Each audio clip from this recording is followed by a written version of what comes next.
silly to the serious. Gang, we have got a show for you tonight. Earlier, I believe it was last week, we discussed the Young Republican group chat. Kalinda was there. We had another gentleman decided to join us, and we just had a small discussion, initial reactions. But I wanted to set up an actual debate on the topic because I think that there's questions here that deserve discussion. How pertinent are group chat private message leaks, and how much do they really tell us about an organization or a person, even? Should people be able to talk in private, even if they say things that are pretty abhorrent? Is this something that we should hold against them? Um, in between the time I set this up and the time this is airing, we had another group chat of sorts leak um, that was obtained also by Politico of a Trump nominee who would say things like, I have a little bit of a Nazi streak in me and things. The people in the group chat reportedly said that this wasn't taken as a joke, and I think it is also pertinent to the mix. But the primary thrust of the discussion will be about the initial Young Republican group chats. I've gathered quite the team to talk about this, and I think it'll be an interesting discussion. I want to hand the mic first over to friend of the channel, Lactoid. Go ahead. Hey, can you guys hear me okay? All right. So I'm Lactoid. You can find me on Lactoid TV, Twitch, Twitter, and YouTube.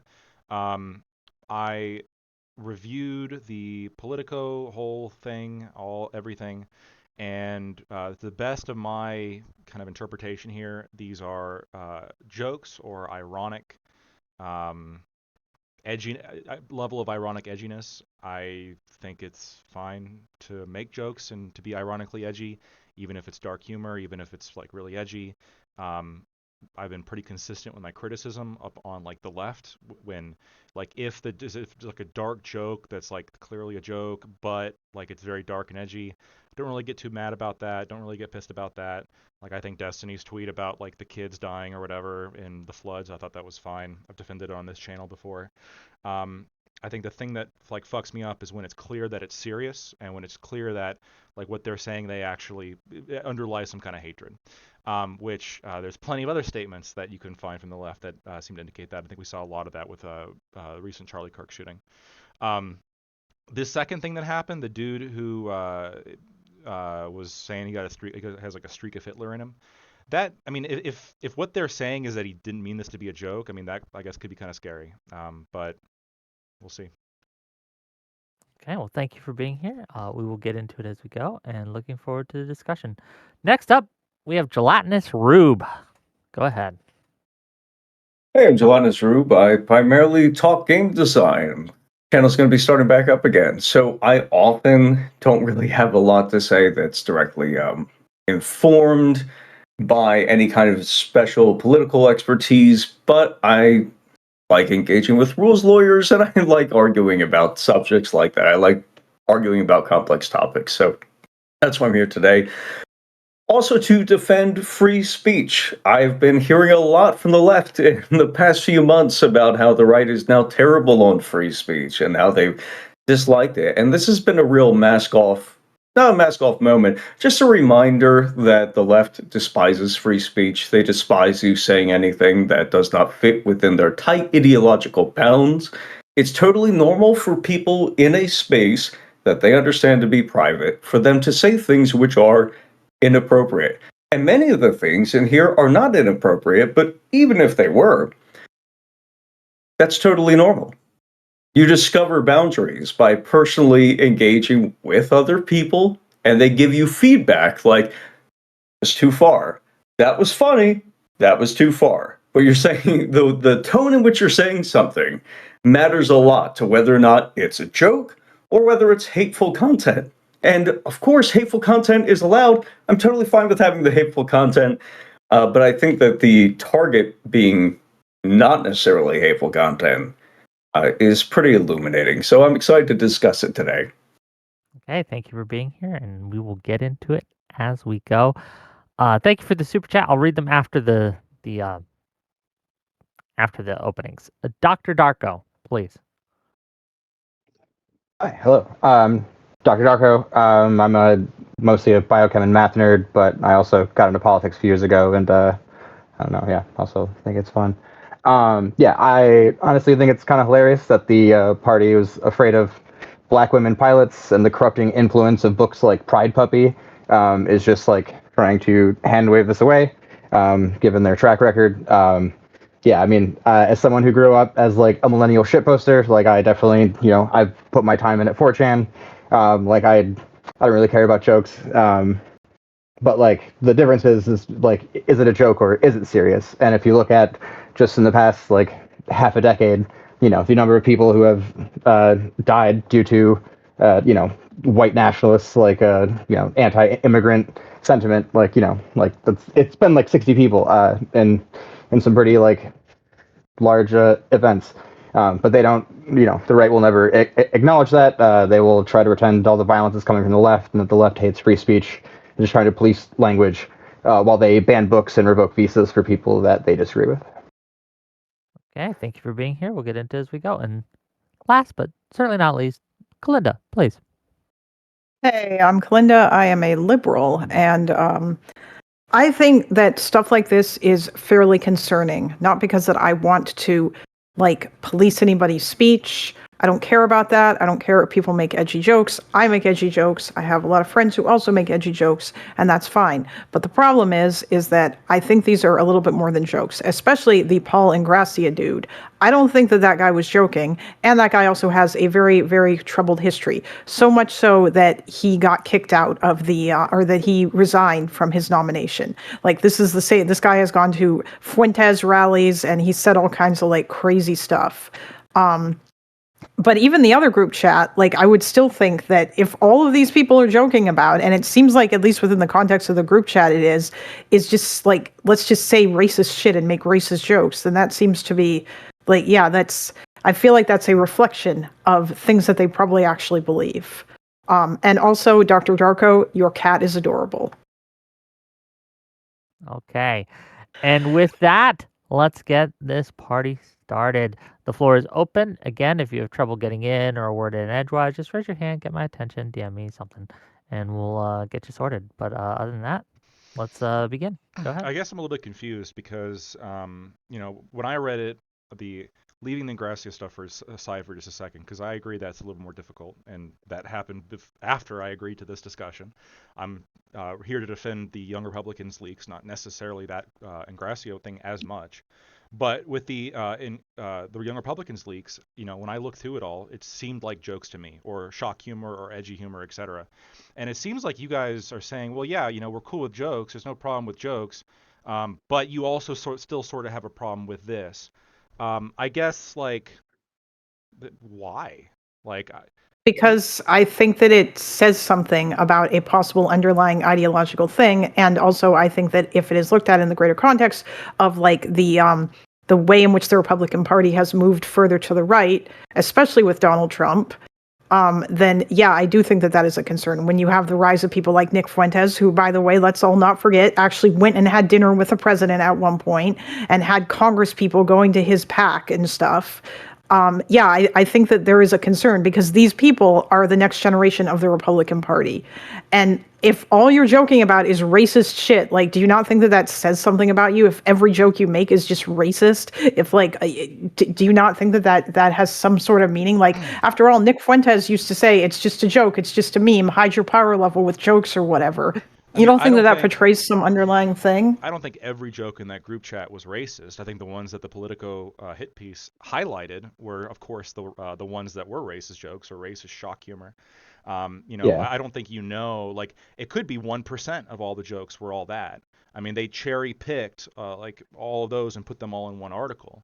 And I'm not denying that those ones exist, but if it's like 1 or 2%, I don't disagree that Republicans have a much, like, I think generally are more like comfortable when it comes to racial humor about minorities. But I would also say that, Or more I think, racist. sure, but I think like left wingers, I bet you crack open the private chats of one of these DNC like communities and stuff, you're gonna see Charlie Kirk jokes. You're gonna see jokes at the expense of white people. I went to college. There were jokes at the expense of white people said directly in front of me. Now I could make some kind of like argument as to like, well, BLM led to all this injury and death and damage. Is it really just a joke? But at the same time, like, I think you have to set your bar of judgment high enough to where you give some kind of plausible charitability to people being edgy and making jokes and using shock humor, as opposed to just say like, well, you can't make a very obvious Hitler joke, which was like the OK Hitler joke. Like that's like the most obvious joke of them all, and that one is the one that like people are citing the most about this. Um, so like I'm struggling like where does your line just very conveniently happen to be below what the Young Republicans group chat set, or is your line like actually going to be that low for any other forms of dark humor? Are 9/11 jokes okay? Do you guys flip out about that? I never said that the jokes. It's not. I never said that jokes weren't okay. Jokes are fine. I don't care about that. My problem is the fact that in this case, at least, the jokes seem to indicate an underlying ideology that I would take How? issue with. When the Young Republicans chat, how? How does the Hitler comment? When somebody says get the Do most you like do right wing you politician or do you something, and he think says okay, so? Just real Hitler. quick. No, finish up Black Toy, but then I have a super chat that's pertinent to this. Sure. But Yeah. go So like ahead. when that one question, I forget the exact. I can bring it up, the exact terminology, but it was like something about like referencing the most right wing, like the most right wing politician there is, or like the most right, like we're gonna get the most right wing politician there is, or we're gonna be the most right wing politician, and the response is okay Hitler, obviously implying that Hitler is like the most right wing politician, aka it was kind of like a silly thing that you said the most right wing person there is. Like this was made the front page, like the front kind of thing of the Politico article. This is what people are mentioning. No, Does it was this? I love Well, Hitler. not to It be was pedantic, not but yeah, Yeah, okay yeah, fair, Hitler. fair enough, fair enough. But again, it was in response to that. Like, do you see that as this person actually loving Hitler?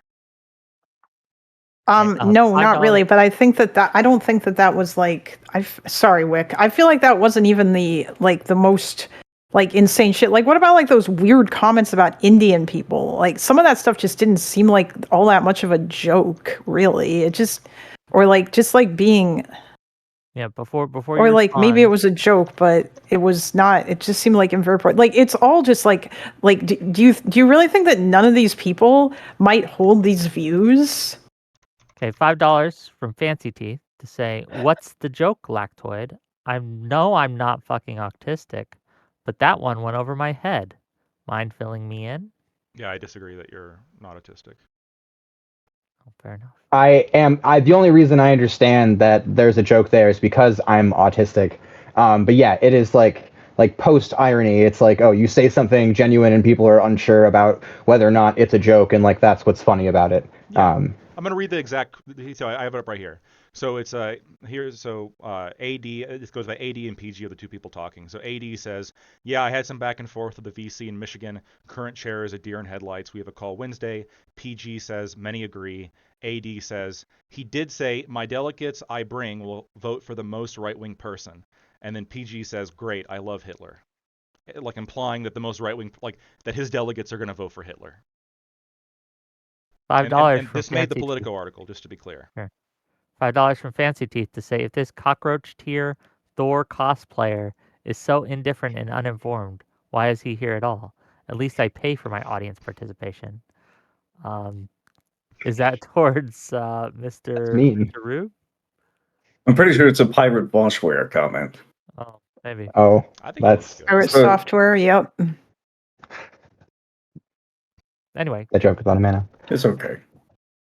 so yeah, it was. So I guess the question of Are the you saying thing that all white people look the same, you fucking piece of shit? true, but Go I ahead. think that the question at hand, perhaps, is while some of this, yes, obviously a joke, some of it is much less obvious a joke, right? There are certain comments that I read that I made that they don't read like jokes to me. I'm gonna read you out one right now. Hold on, let me get it up. So the context of this is, I'm going to read the line before. It says, in another instance, Douglas, the Vermont state senator, so this is a state senator. Former state senator. Yeah, true. Describes to the group members how one of Paget's Jewish colleagues may have made a procedural error related to the number of Maryland delegates permitted at the National Convention. Here's a quote. I was about to say you're giving nationals too much credit and expecting the Jew to be honest, Breonna Douglas, Sam's wife, and Vermont Young Republicans National Committee member, replied to her husband's message. Breonna Douglas did not respond to repeated requests for comment. So it's his wife, apparently. So, yeah. But what's the joke there? That one, I don't actually know. Maybe I'm autistic. But where's the joke? Racial stereotypes are jokes. Yeah. Like sometimes you make a joke about how black people don't have dads, right? That comes up a lot in conversation. It's difficult, so a lot of humor, almost all humor is contextual. And when you strip away all the context, it is difficult for me to fully understand what the context here that allows the joke.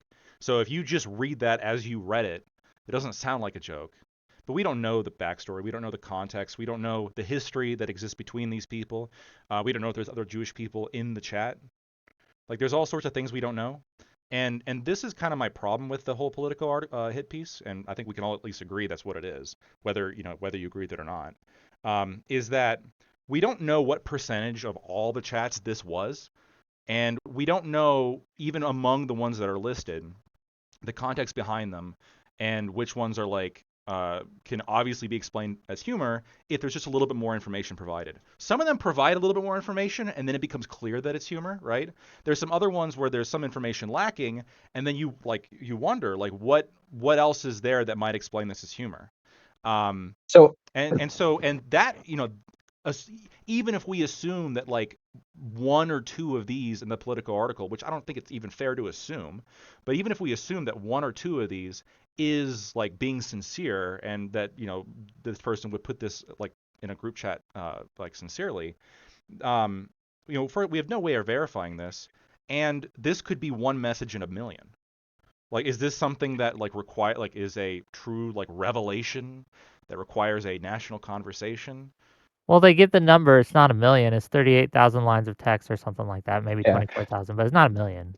So you know the number of lines of text. Right? Yeah, and also I feel like good context is it was 7 months worth of messages, and they said they found 251 uses of slurs, which is roughly a little bit over a slur a day.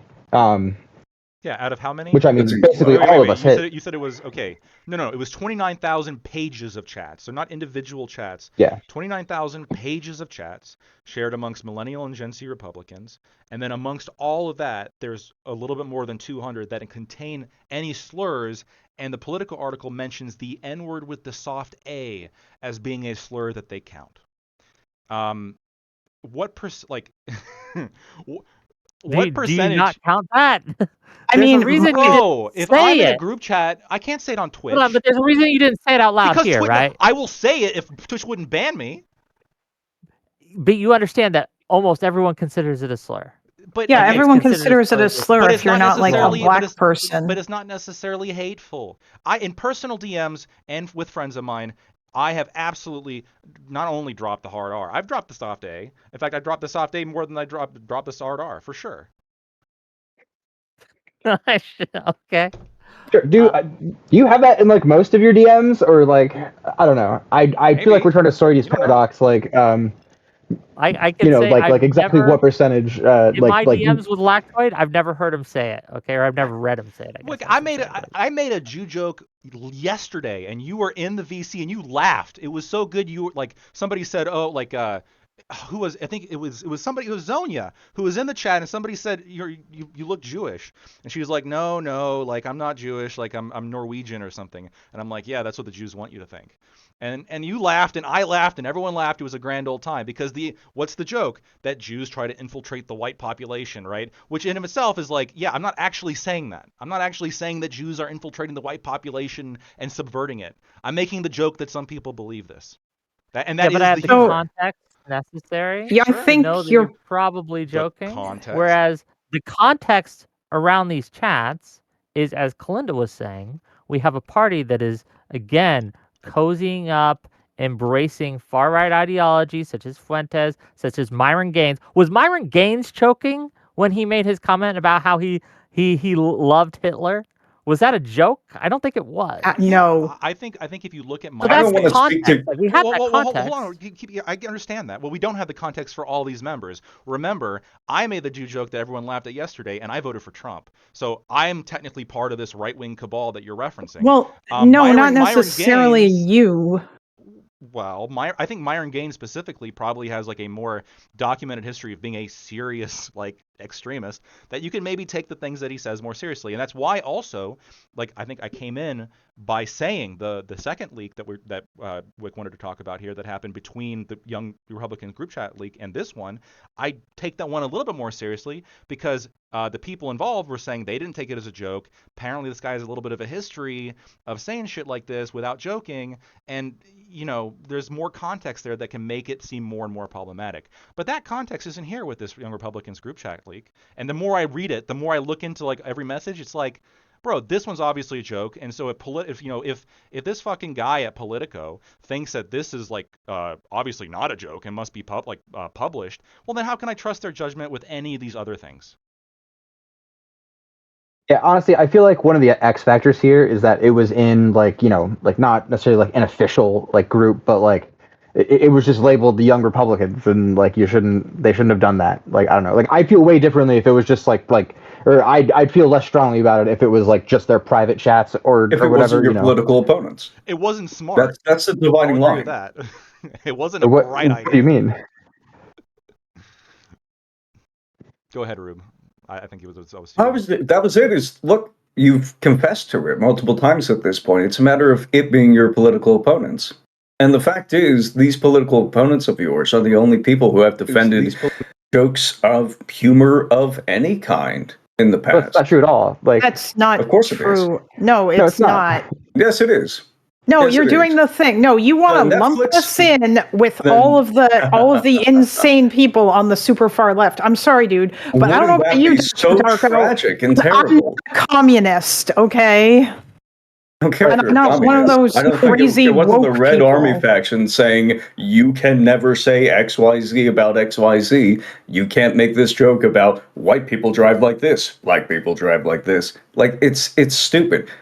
The right would never present the phrase "I love Hitler" out of context as a confession of personal Nazism. That's the simple fact. I mean, Myron did in that tweet, and he's on the right. No, would never present out of context. Myron, when he says "I love Hitler," that is within the context of him confessing that he likes Hitler. And I don't mean to criticize him. I'm not very familiar with gay culture, so I don't know how he feels. I know that there's an affinity for Hitler in this regard. Is that what? terribly hateful, by the way? Wait, Oh, the joke is that I'm calling Myron gay. And I'm wondering if I should, where on the scale of jokes that falls on. Should I lose my bank account? Should I be publicly humiliated? who is it Should that I you lose think my you're job? talking to right now, dude? So I'm trying to figure that out. I'm asking that. I know I'm saying it in a provocative way, and I'll dial that back for a second. I am asking you that same question. What do you think? Where is the line? What do you think the consequences for these people should be? Because if I don't hear no consequence, I'm going to be pretty concerned.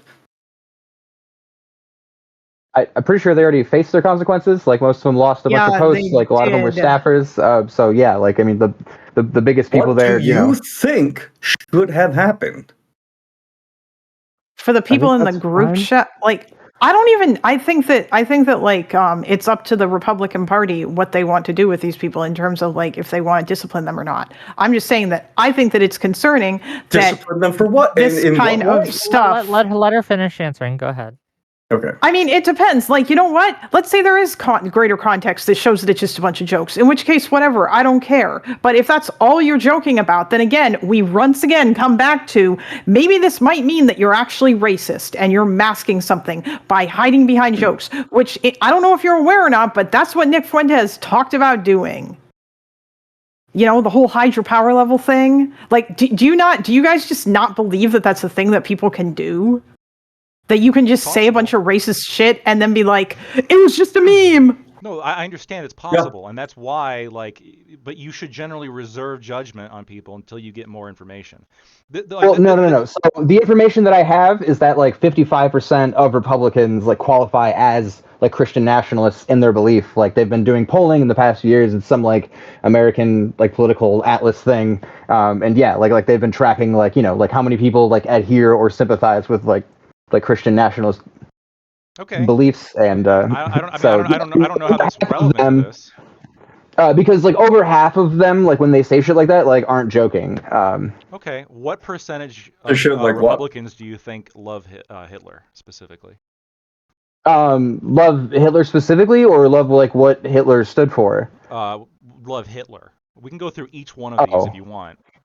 I think there's a large number of Republicans who would absolutely be okay with fascism if you explained what fascism was to them and then didn't call it fascism. That's not what I'm at. The reason why I'm asking love Hitler specifically is because one of the specific chats, we can go through each one if you want. One of the specific chats was, look at this person saying that I love Hitler. We don't know if they're joking or not. Maybe they actually. Yeah, I feel like you're picking out like the tamest one out of all of them. I just said we can go through all of them, but isn't it interesting now that we're going to rely on the judgment of some Politico hack who thought this was not a joke, and we're going to rely on them for their expertise of what they think jokes are? We're not relying on them. We're here discussing it because, like, I don't know. I agree with you that I think the article is mostly like a hit piece, but like, sure. No, they curated it. Yeah, again, because like, the right has been, just going out and like offing people for, being non-white because they think, the tiny hat people are trying to replace them. Or for saying anything bad about Charlie Kirk. So, it's not Republicans. It's like the far right Nazis. Sure, like yes, they're pretty crazy, but like standard Republicans have a very low rate of committing violence. 55% of standard Republicans like qualify as Christian nationalists. When I think of a standard Republican, I think of someone. Nick Fuentes is a Christian nationalist. So that's what he calls himself. So 55% of Republicans agree with Nick Fuentes. No, they don't. No, it's but that's not what you're trying to sneak in. That's what you're trying to sneak in very clearly by saying 55%. No, I'm saying that they are probably pretty far to the right, even if they're not full on Nick Fuentes. Would you invoke Nick Fuentes? Okay, fine. Andrew, do you know who Andrew Wilson is? Yes. Yeah. Okay, he calls himself a Christian nationalist. He's probably a better example than Nick Fuentes. Yeah. Do you think it's fair to say most Republicans probably agree with him, and that he is and then he's pretty far to the right? No, I would not say that. Like, it would be as ridiculous if I had said, all right, 55% of Christians, if I expand the definition of Christian nationalists to 55% of Republicans, and then I look at this individual guy, I can now say 55% of Republicans can't open jars. They're ideologically incompatible with the ability to just open a jar. They're ideologically incompatible with anything that falls outside of Christian nationalism. That's why you sneak it in. Because you're right, there is an overlap between jokes and being hateful. And it's usually based on context. It's usually based on whether you're laughing and whether or not the other people around you are laughing. However, by that same metric, if you could say that people are using this to hide their power level, you are using this to inflict ideological, to attribute ideological beliefs that these people do not hold on the basis of them telling the same jokes. Hold on, I want to test your consistency here, Gelatinous Rube. Are you okay with all those people getting fired from their jobs because they said mean things about Charlie Kirk or joked about his death? Are you okay with Laura Loomer? What are mean things about Charlie Kirk? Like anything about him, like pointing out that he was not actually like like anything bad about him at all, because like they went after people for saying anything bad. It's such a huge target. His head was such a huge target. Hold on. Do you think that making jokes about Charlie Kirk's death is bad? Is What that do you where the think the line is implication for of me you? making? What do you think the implication of me making a joke 2 seconds ago is? What? What do I you made mean a the joke You two guys are talking seconds past ago each other. about his He made a giant joke fucking how head Charlie and the Kirk's fact that head was so big that let me translate for you. I got your Oh, point. you're saying that it's okay to make jokes about Charlie. Like, I just want to hear you say that fucking Laura Loomer obviously. going after all these people's jobs was fucking All bad. these people's. Oh, okay, all right. So what was she doing though? Who did she go after? Was it just jokes, or was it people Um, saying "do it again"? yeah, it I was know which also one I just think. jokes. Okay, I'm just saying, I like, don't if our believe you. Hold on, just By real the quick. way, we don't So think should be, I'm unclear. we're for freedom of speech or whatever, and we Yeah, don't think people should be like hold on, punished for hold on. saying shit on the internet. I just want to be Then clear. Gelatinous Rube, are you saying that you're okay or not okay with the people being with the employees firing people or people doxing people who made inappropriate comments or jokes about Charlie Kirk's death? Was yeah, that you are keep you okay with expanding the it or not okay? definition here. This is that's what this is Laura about that. Loomer was doing. She was Well, she I'm was going to like, answer the fucking question. This is that thing that I mentioned earlier with game design and why I love debating complex topics, because I'll have this discussion in the roundtable, the dev roundtable, going on about if somebody wants to be dishonest, they'll usually start expanding the definition of something. They'll hand me a number, they'll say, under, 55% of our mechanics fall under XYZ. And I will, if I interrogate it and they resist, then I'm pretty confident that they're lying in some way. So when you say at first it was jokes, then it was jokes or inappropriate comments, and I don't trust you with either of these, frankly, because you've already expanded the I'm going to give definition you an again. example, and then I'm going to ask you each example. Do you think this was okay or not? Is that fair? No, No, because why not? I'm not gonna trust your characterization of the example, I'm just going because to. I got to he's watch gonna your read the characterization Read of it for somebody's comments. you, actual right? joke. Like I can show you. Yeah, no, if you send me the tweet and I go into it and I examine it and there's nothing else, I mean, Laura Loomer's dumb, I'll tell you that. I don't think that Okay. people So should be fired on the basis of jokes. okay, that's the question. So to answer the question, which is a simple answer, then you're not okay with the people who got fired for joking about Charlie Kirk's death. Wick, this is the problem. So in the same way that I'm we came into this, the same way we came into this saying, hey, with this other guy where it seems like Rude, he your actually voice might changed. be, where it seems like he might actually be serious, that one you guys may have more of an argument for because there's context that indicates that he might be serious. The same standard should apply with the Charlie Kirk jokes. If somebody who there's no evidence that this person actually wanted Charlie Kirk to be dead. They're actually just like more of an edgy person. It's a private group chat. They're not out publicly saying this shit or making like a statement. If they are making like pretty horrific Charlie Kirk jokes and it's clear that they are jokes and they're not actually endorsing political violence, then no, I don't think they should be losing their job. I've been pretty consistently, even for the people saying horrific shit, I've been pretty consistently against doxing. And going after people, for their jobs. The only caveat with that is like people who teach kids might be like the one category of career that I'm a little bit more skeptical of, like them being fucking lunatics. But when it comes to like some manager at Pizza Hut, I don't they could be hateful, they could be saying horrific shit about Charlie Kirk. I don't think they should lose their jobs. But we have a consistent standard here, is what we're saying. Yeah, if somebody comes out and makes a joke about Charlie Kirk, and they're like, haha, and we're like, ha, you're kidding, right? And they're like, no, this guy was hateful. It's good that this guy's gone. Like, holy shit. Now this is totally different. I'm not saying you should lose your job over it, but you deserve moral condemnation. Now I'm mad at you, right? And you do this too, Wick. When Destiny said that crazy shit about Corey, and then he comes on, you're like, you're joking, right? Because you're trying to like give him a fucking out. Hey, you're joking, right? And then he says, no, it's good. One less voter in Pennsylvania. And he's so dead just to, serious. That's when shit gets real. but just to correct the record on that, I asked him if he was a joke, but I was condemning the joke itself as well. Okay. Right?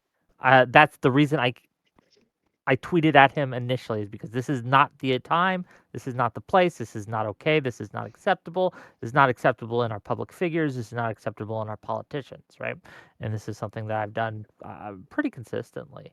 But I guess the question for both you and Rube here is there seems to be a I guess I'll just ask you this.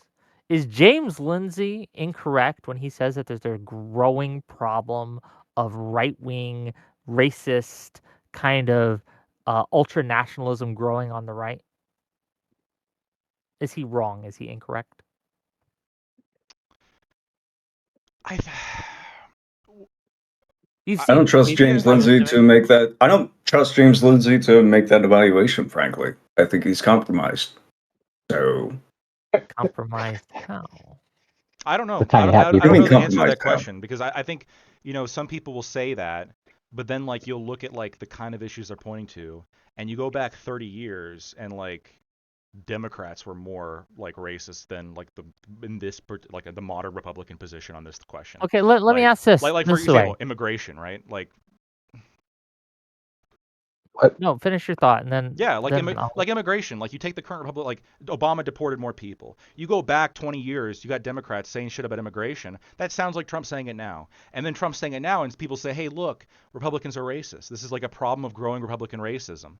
I'm not That's convinced. not an example that I would necessarily use. Although in some cases Well, I he might, would. like Stephen Miller talking about, like the whole rhetoric of invasion, and Stephen Miller talking about how you have to about saving Western civilization and all this other weird shit that really, quite honestly, just sounds fascist as fuck.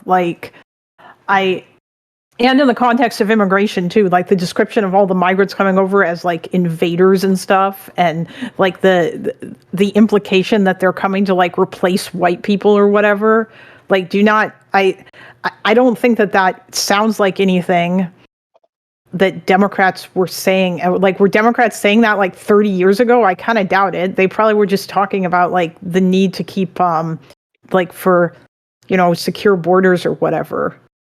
I mean, that's the thing that the implication Republicans are of saying. advocating for secure borders But, Yeah. is that not doing it is invasion, as was the that's case not for secure. most of It's human different. history. No. There's a difference between secure borders and I want to ban all Muslims. Those are two very different or things. we want to go around the Yeah, but country and hold on. deport There isn't a people difference to you and have people. You ICE apply just the label of fascist and racist to both of those things. So I don't care No. about your characterization about Is one there is worse someone than else? the other. Is there another debater in the room? I don't know who this guy is talking to. Is there Let a me just ask crazy this. Antifa person whispering in The your rhetoric, ear? the exact Are you fucking okay? quote was the rhetoric of securing these borders and description of these people as No, invaders not is securing these fascistic. borders. Describing that we No. needed to take partisan action against it, this invading force. Let me ask Yes. you a question. Do you think that Republicans were more anti-Muslim in during Bush's era, or especially after 9/11, or are they more anti-Muslim now? I don't know. I would have to see data on that. Because there was a genuine during Bush's era, conversation. obviously. There was a genuine political movement to block mosques in New York, and that Well, no, exists, hold but on. not nearly to the same extent now. Just a second, because here's the thing. Here's the difference, right? I don't know if you remember this or not. I don't know how old everyone here is.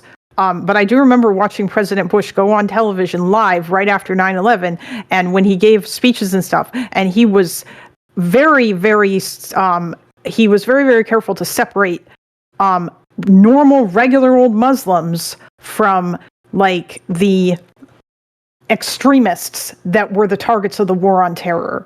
And that's different than what happens now when the leader of the Republican Party is coming out and saying shit like we need a total and complete shutdown of Muslims entering the United States. So maybe it's not as bad now across the board, because yes, I understand what you're saying about the mosques and stuff, but it hasn't gone away. It's still there, and it's pretty concerning when the leader of the Republican Party is talking about banning all people from one religion from coming to the country, and then he tried to do it. like you said, Well, he successfully did it. like you said, well, sort of. But like you said, you can point to, not across the board, but you can point to specific examples that are bad. And I would even agree that they're bad. But the reason why I'm comparing them, Republicans today, to the Republicans from the past, is because the argument that you guys have been making is that one of the reasons why we can't assume that, or at least give the charity to the Young Republicans group chat of being edgy jokes, of being shock humor, is No. that the Republicans are basically have morphed into these Christo fascists, right? No, they've morphed into the party of Trump, and that's it. Like, that's all they are. Is just like whatever Trump wants that And they the have to party do. of Trump is much further to the right than the party of President Bush. Is it? Is it really? Okay, Yes. I'm gonna read some super Yes. chats. I'm gonna read some super chats. $5 from Fancy Teeth. I'm begging you, Lactoid, please explain the joke. Walk me through it. I understand it's post-irony. Give me the X, then Y, therefore Z. I'm Can racist, you be more or am I? specific? I'm sorry. Can you be more specific on which joke? You know, I could $10 from Fancy Yeah, Teeth. you Maybe steal, more. you gotta man, pay but Whick again in order to Well, he did. clarify the joke. $10 from Fancy Teeth Oh to shit. say it feels like an inside joke and I want to be in on the joke and I want to laugh with you. When isn't a joke? When isn't a joke, and it isn't a dog whistle? When they're being honest. I'm done. Yes, I'm schizo. Well, thank you for the $10. $5 from Often Topical. Can Lactoid explain the joke behind watching monkeys play with a ball? I mean, not on Twitch, but I mean the joke's pretty apparent. I recently went to a petting zoo and they had a monkey there who played with a ball, and so I found that one especially like touching because it connected to me in my personal life. Yeah. Although it was really bad. aw. And then I can That's make why a I joke thought that about one where the sucks, petting is zoo that monkeys was, normally don't do it. but then you guys would get all uppity. Or But can I I say guess that word? look, I mean, that's come on. Let's be real here. There's a plenty of times where a joke is not really a joke. yes. Like if you're ever okay, if you're talking to a girl, okay, or if you're a a girl and a dude's talking to you, and that dude makes a joke about wanting to sleep with you, it's not a joke, ladies. He's not joking. That's he's masking it with humor to give him an out, but it's not a joke. Yeah. And I think that again, it's going to come down to do we believe that these comments are jokes, or do we believe that they mask an underlying like feeling amongst the people involved that was telling, that is Right. revealing of an underlying kind of racist sort of way of doing things, a Now way of thinking. yeah, that's that's a conversation we've had the whole time, and what we are saying is that it's heavily context dependent. Um, Ultimately, like if it's a really good post-ironic joke, you might not even be able to tell, and that's part of the humor.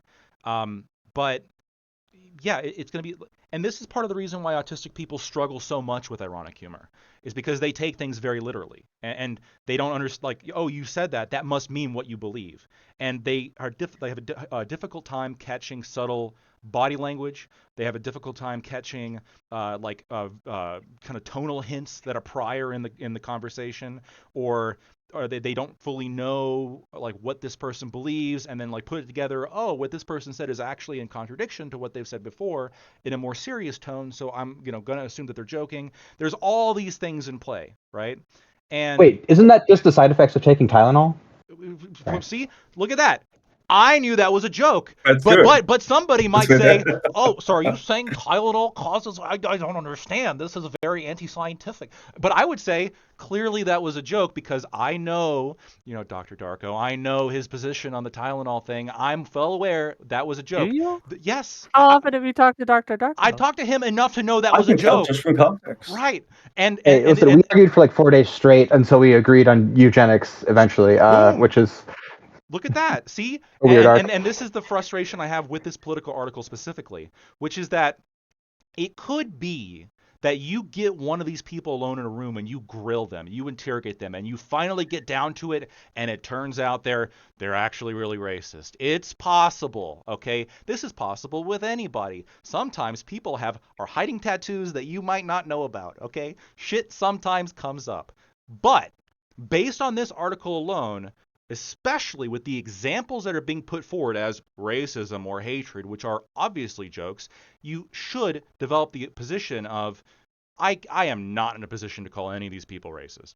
Clearly, I can't trust the curation of this content, and I definitely don't know enough to make assumptions about the people making these statements.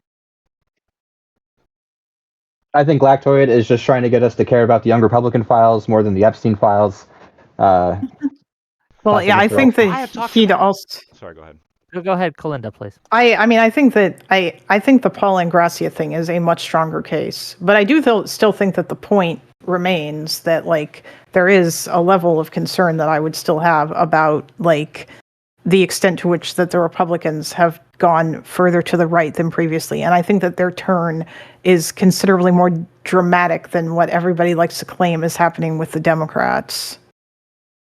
$10 from Miles Kinslow to say liberals need to cut the fake outrage. This is just a political attack.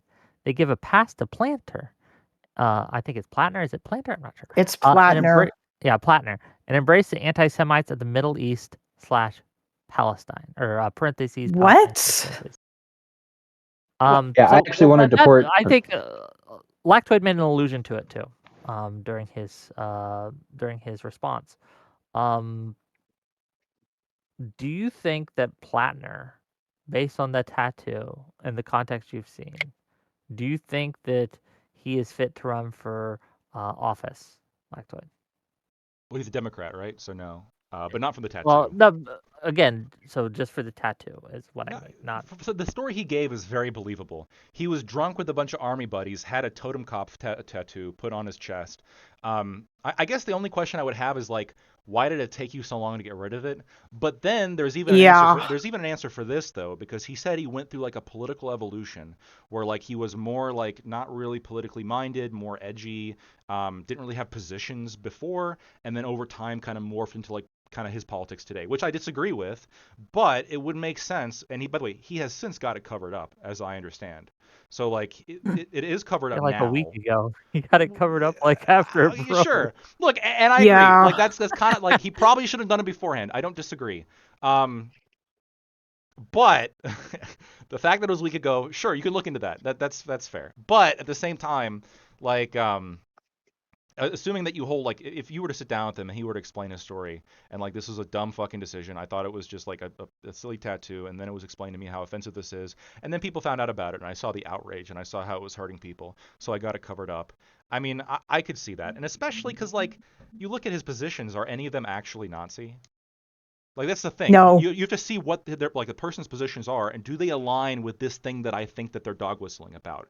And if you have somebody who's like not saying like anything about Nazi shit, and then you see this and you ask them, hey, what's that all about? And then they give you like a pretty plausible story. I'm willing to be charitable and give the benefit of the doubt. Is it something that you should ask questions about? For sure. But if they give a good answer, I don't know. I wouldn't vote for him because he's Democrat anyway, but. Well, fair enough. So not to derail into this discussion too much, because that's next week's topic, gang. We're going to be talking to Soy Pill and Prime Kai and a few others about the Platner tattoo. But I don't know. If I found out I had a Nazi tattoo on accident, which fair. No, I believe that part.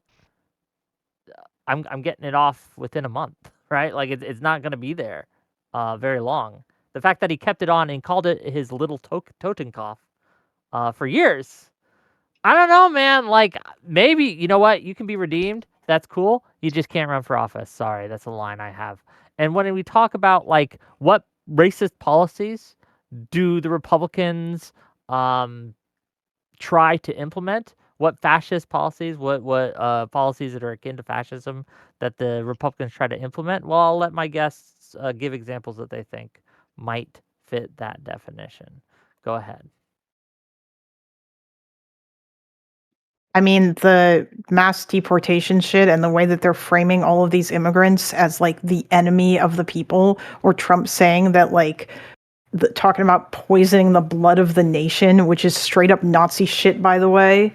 All of that is Like that's all of that stuff has been insane. Like just like the grabbing people off the streets or like revoking people's green cards or people's visas because they said like bad stuff about Israel that the government doesn't like. And by the way, before anybody jumps on me, no, I am not anti-Israel. I'm not some sort of crazy pro-Palestine, pro-Hamas person. Okay, I fight with those people on Twitter all the time, but it's still like that doesn't mean that I think people should be deported for their speech, which is basically what the government's doing. Like that's anti-free speech, which is absolutely like a tenet of like the fascism shit.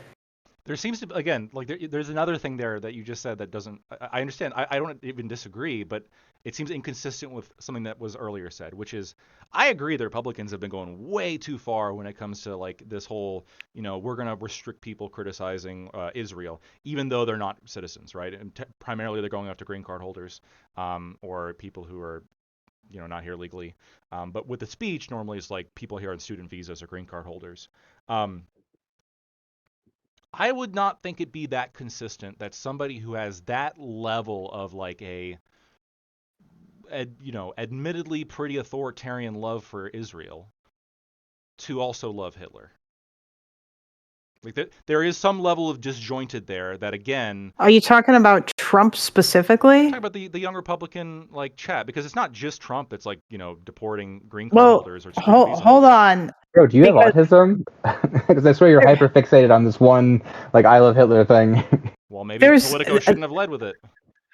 Are you aware of the fact that there is like a huge rift within the Republican Party, especially younger members of the Republican Party right now, when it comes to Israel and non-interventionism, and that there is like quite a lot of anti-Semitism among like the younger Republicans and stuff? Like, are you aware that this is a thing? I'm aware, but polls also show that Republicans of all age groups consistently support Israel more than the Democrats.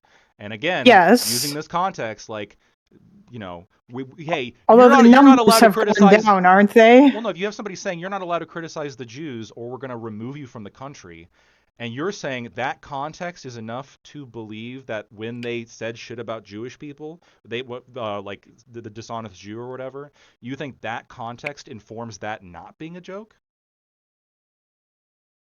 Go on. Nearly a quarter of Americans think that a strong leader who doesn't have to bother with Congress or elections would be good or very good. So, I don't know. Just good amount of them are.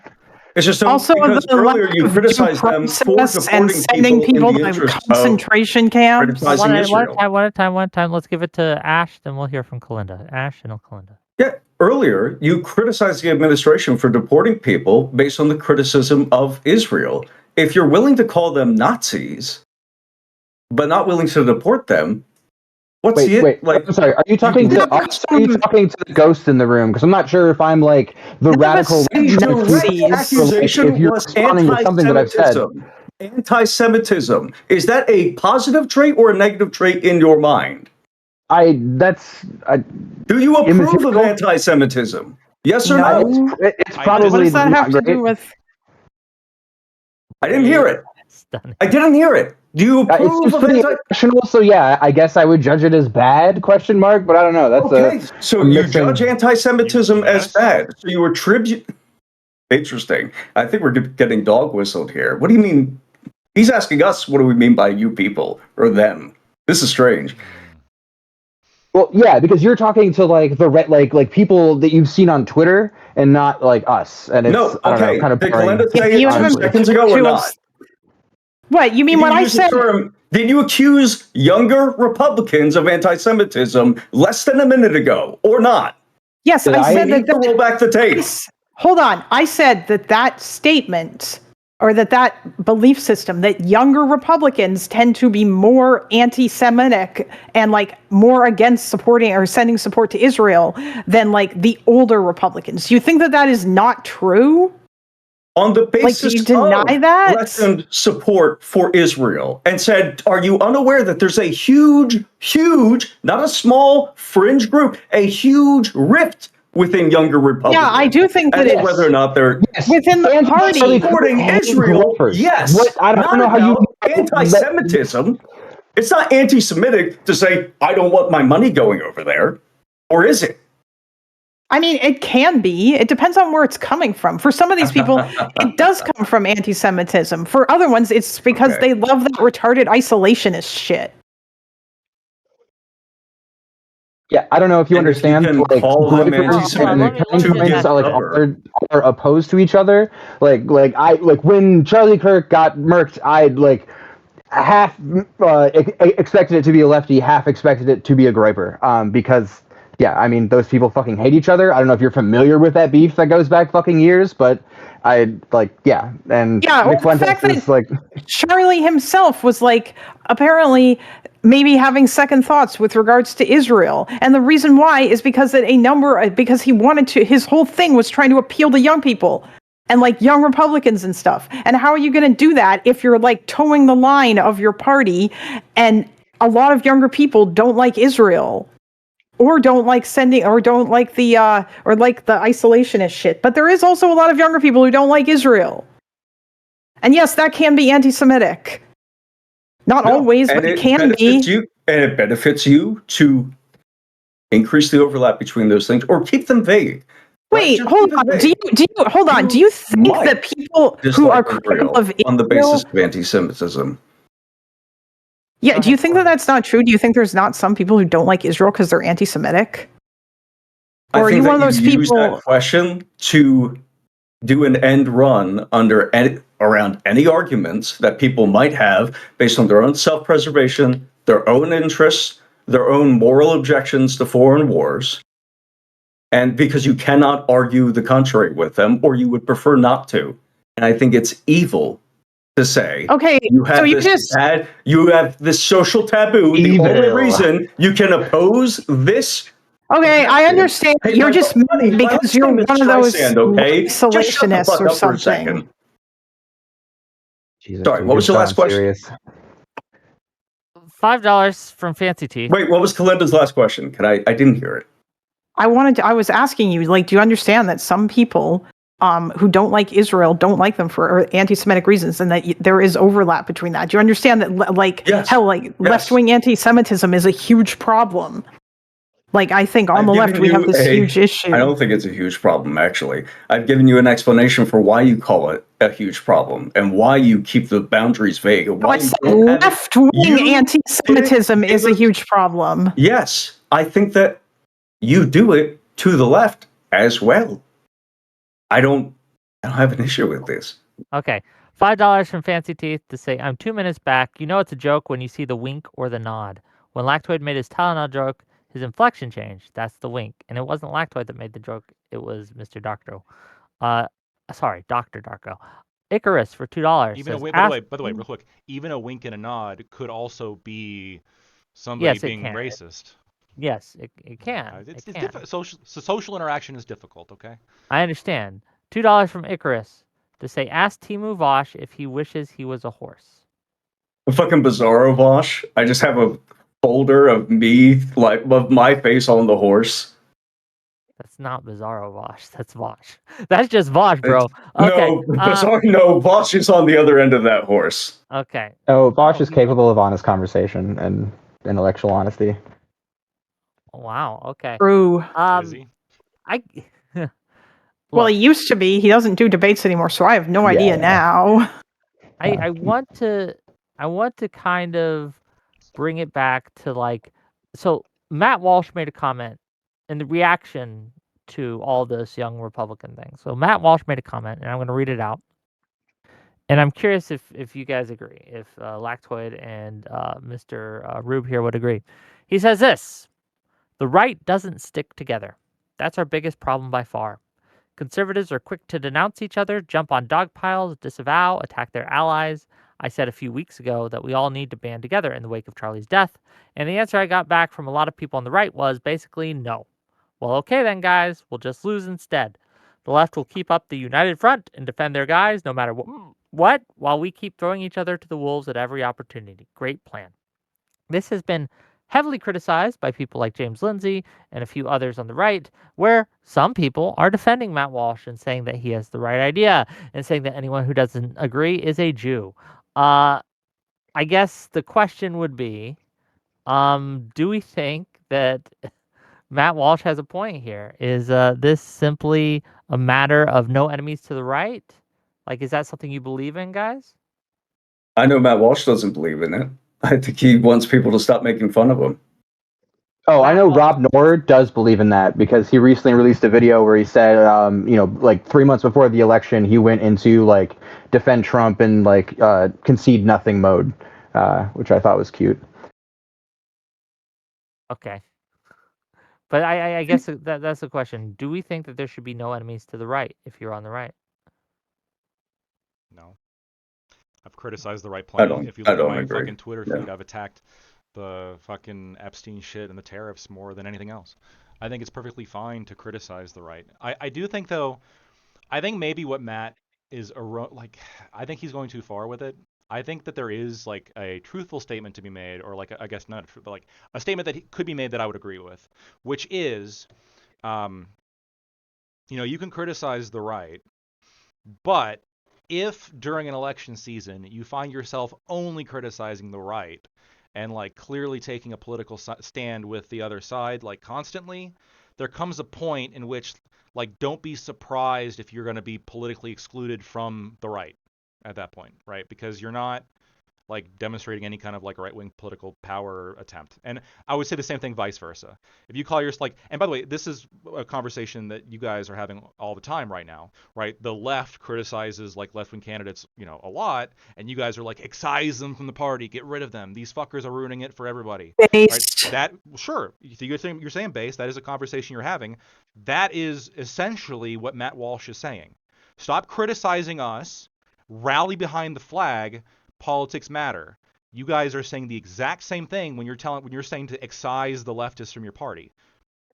Yeah, but is Matt Walsh saying to excise the crazy right-wing people from the party? Because I didn't hear that in there. I just heard him saying we all need to be united and not infight.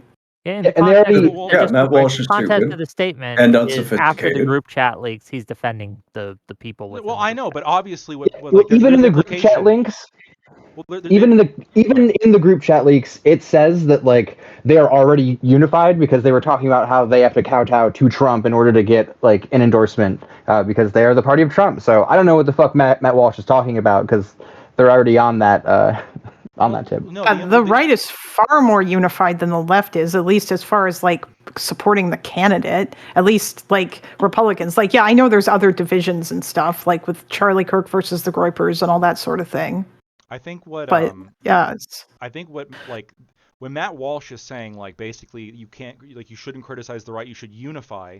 The implication there is that you should exclude people who don't get on board with that program, right? Like if you are attacking right-wingers all the time, you should be excluded. That is what Matt Walsh is saying when he is criticizing people who do that. Right? There is that's a not criticism. why I want.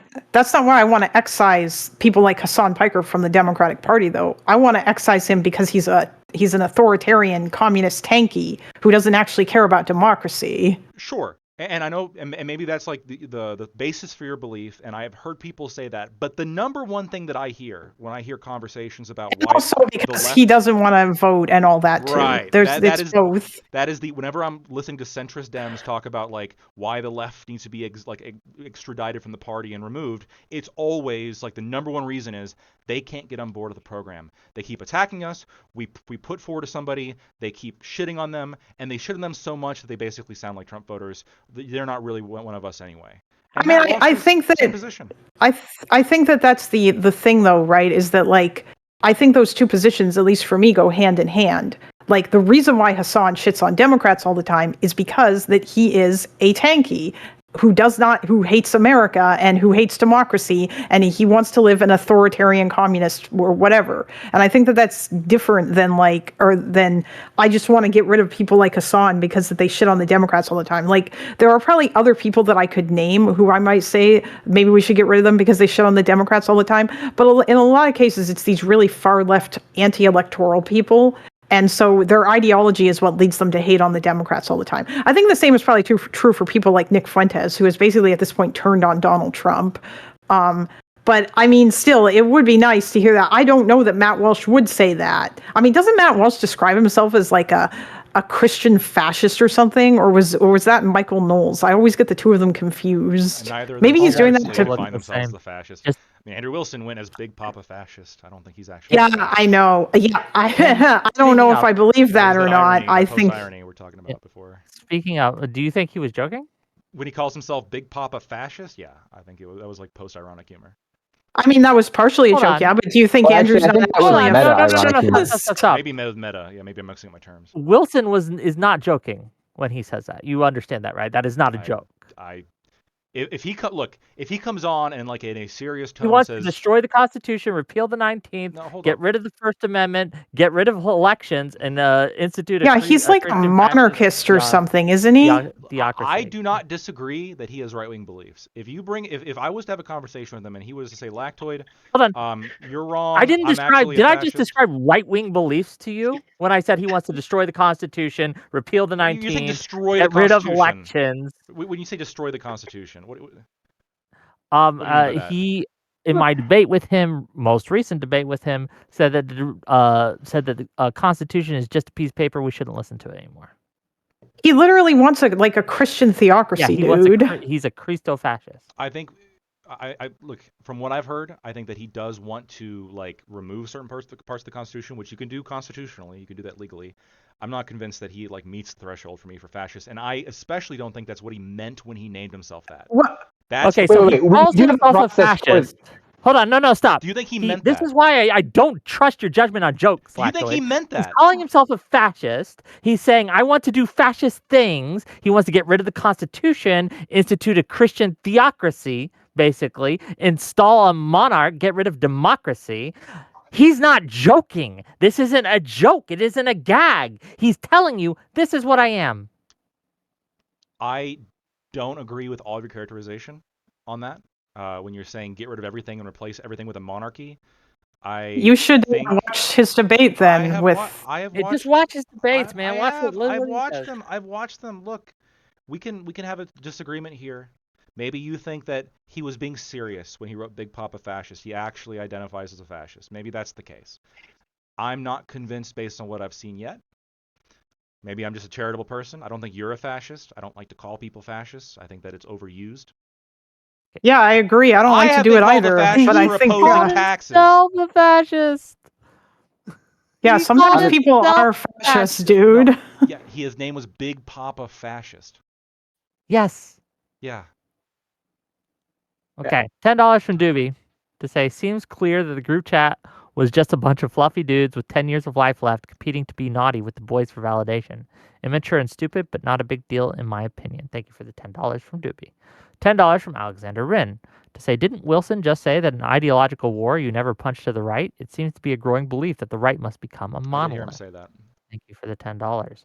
But yes, like, look, Andrew Wilson is clearly has fascistic beliefs. Do you think Trump He's is a much fascist? further. Do you think Trump is a fascist? Probably not. Yes. Trump is an opportunist. Okay, or I'm sorry, MAGA's fascist. Trump isn't a fascist. Trump doesn't actually believe in anything. So if MAGA's fascist, then all Wilson has to be is MAGA, and you'll call him fascist. You don't think that like there's any fascistic aspects to like MAGA? Okay, hold on. What is a fascist to you? Do you even like know what it means? So Like, what is your bar for fascist? As is the case with all political designations, it is highly like contextual to the Overton window of the society that you're in at the time. And fascist can mean one thing in one country, it can mean something entirely different, depending on the country, depending on the time period, depending on the beliefs of people. It all is like very complicated. And no, you can't just say, oh, he's anti-immigration, he's like more populist, therefore like those are fascistic tendencies. No, and he's authoritarian. Look, being like pro-military is part of being fascist, but that doesn't mean that being he's pro-military too. makes you He had fascist. a military parade.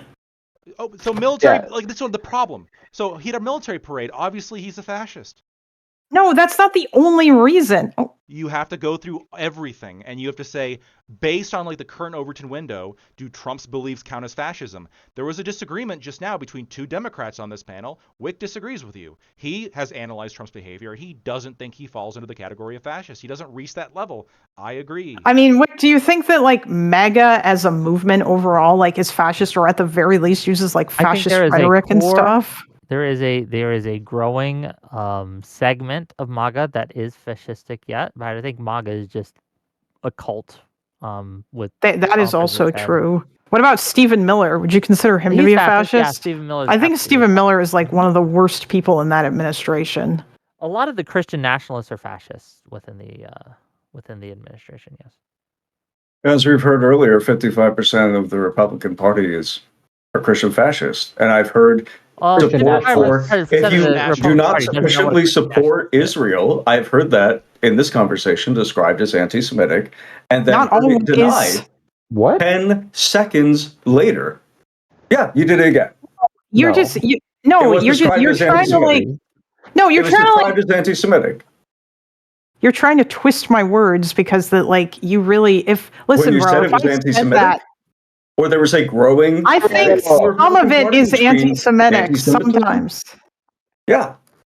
Ash, Did if I really? if I fed you a sandwich that was like 10% anti-Semitic and 90% shit, would you be willing to call that an anti-Semitic fascist or sandwich? Fuck You it said up. 10%. Can you rephrase the 10% question? anti-Semitic meat and 90% like dog shit. Is that an anti-Semitic sandwich? I don't know, man. I don't eat dog shit sandwiches. Okay, so I just think that hummus is a perfectly correct your fine. numbers. Just to correct your numbers, 55% of the Republican Party is not considers themselves Christian nationalists. 21% considers themselves Christian nationalists, while 34% have some sympathies towards Christian nationalists, which is a different thing. Okay, this idea, right, that like we're calling all Republicans fascist because 55% of them have sympathies towards Christian nationalism. I would Hey, Whick, be willing to bet that jackass. 21%. He said 55%. That's not my fucking number. That's what he quoted. You didn't fact check it until I repeated his quote. To check his numbers. Don't take Dr. Darko seriously. What are you talking about? Yeah. So actually, to dive into that, so they asked a group of people like 5 questions of like the U.S. government should declare itself a Christian nation. U.S. law should be based on Christian values. If the U.S. Moves away from Christian foundations, we won't have a country anymore. Being Christian is an important part of being American, and God has called on Christians to exercise dominion over all areas of American society. And based on there was like a scale of like neutral or to mostly agree. So yeah, the scale was from 0 to 1, and so yeah, like 20% of people are in a 0.75 to 1 category, and then the 35% are from the 0.5 to like 0.74 like category. So yeah, like we're talking about everyone who got like at least 50% or higher. I'll charitably consider it an error rather than just outright lying. Hold on real quick. I'm looking at the thing you sent me, which goes through all these 5, which, by the way, I don't think that agreeing, even if you agreed with all 5 of these, this wouldn't make you a fascist. If you agreed with all 5 of them, I would agree it would make you a Christian nationalist. This is the Christian nationalism thing. This is not a fascism thing. I understand, right. So I would agree, like, if you agreed with all 5 of these, you're a Christian nationalist. That's fair. I wouldn't call you a fascist. But when I'm looking at the pie graph here, it's saying here's the results. So 37% are skeptics. Sorry, that's of the whole population, not Republicans. Republicans is lower down. It's like chart 8 or something. My bad. Okay. Or sorry, not to cut you off like that. No, that's fair. That's fair. Not to cut you. No. I was going off the thing you sent me, so I'll open up the broader thing and look at it. Yeah. Sorry, I almost said the second thing and then I got distracted. That's fair. So to my point, most people who call themselves Christian nationalists aren't actually Christian nationalists. It's like a lot of people who call themselves socialists are just capitalists with some socialist-like characteristics or leanings or things like that. They're not actually socialists. People hear Christian nationalists, they're like, well, I'm a Christian and I'm a nationalist. I think that makes me a Christian nationalist. And that's as far as they go. Yeah. But Christian nationalism in and of itself, I'm just going to read you guys a quote from a pretty famous Christian nationalist. Let me get it up here. Loading. Says, I love Hitler.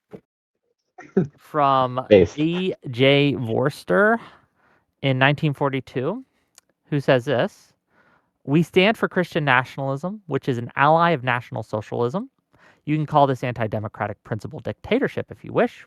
In Italy, it is called fascism. In Germany, National Socialism. In South Africa, it's Christian nationalism." He's basically who this guy was. He was the prime minister of apartheid South Africa. It ruled for a lot of years, right? Like that's what Christian nationalism is. That's what it is. Okay. It's akin to fascism. It's close enough to make no difference, right? I don't agree And with these that. are Christian nationalists saying this. I Okay. agree with I agree with Darko's the chart, like where the 5 tenets Yeah, that he that's put not forward. Christian nationalism. That's just you think America should be a Christian nation, but that doesn't make you a Christian. Yeah, that's just like standard religious rights stuff, No, hold on. which has been around for forever. Wait a minute. So it's not just that. It's 5 tenets that he read out. These Yes, are like God has called Christians to exercise dominion over all areas of American society. Being Christian is an important part of being truly American. If the U.S. moves away from our Christian foundations, we will not have a country anymore. If U.S. laws should be based on Christian values, the U.S. government should declare America a Christian nation. Yeah. None of these count as Christian nationalism. They're very like right wing. Oh, these but are this is Christian nationalism is nationalism. a very specific thing. I No. mean, I think that would be part of Christian Yeah, nationalism, some of these but are. not Yeah. all of it No, this necessarily. Stop. No, this is Hey, like. hold but on. Do like, you think if- U.S. law if should be you- based on Christian values? Is that Christian nationalism to you? Yeah, that's absolutely part of Christian nationalism. That's okay. In the again, same way, wait, hold on, it might wait, be Wick, let me part finish. of- Wick, let me finish.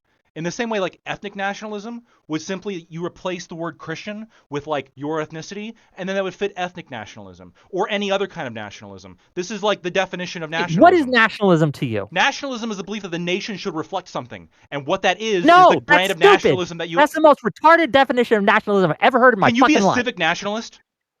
No. Well, yes, you can. Oh, you but- can. What's a civic nationalist, Wick? Extremely Okay, what is a telling. civic Yeah, nationalist? a Tell civic me. nationalist is somebody who like believes the nation should reflect like on civic values. That's a civic Okay, nationalist.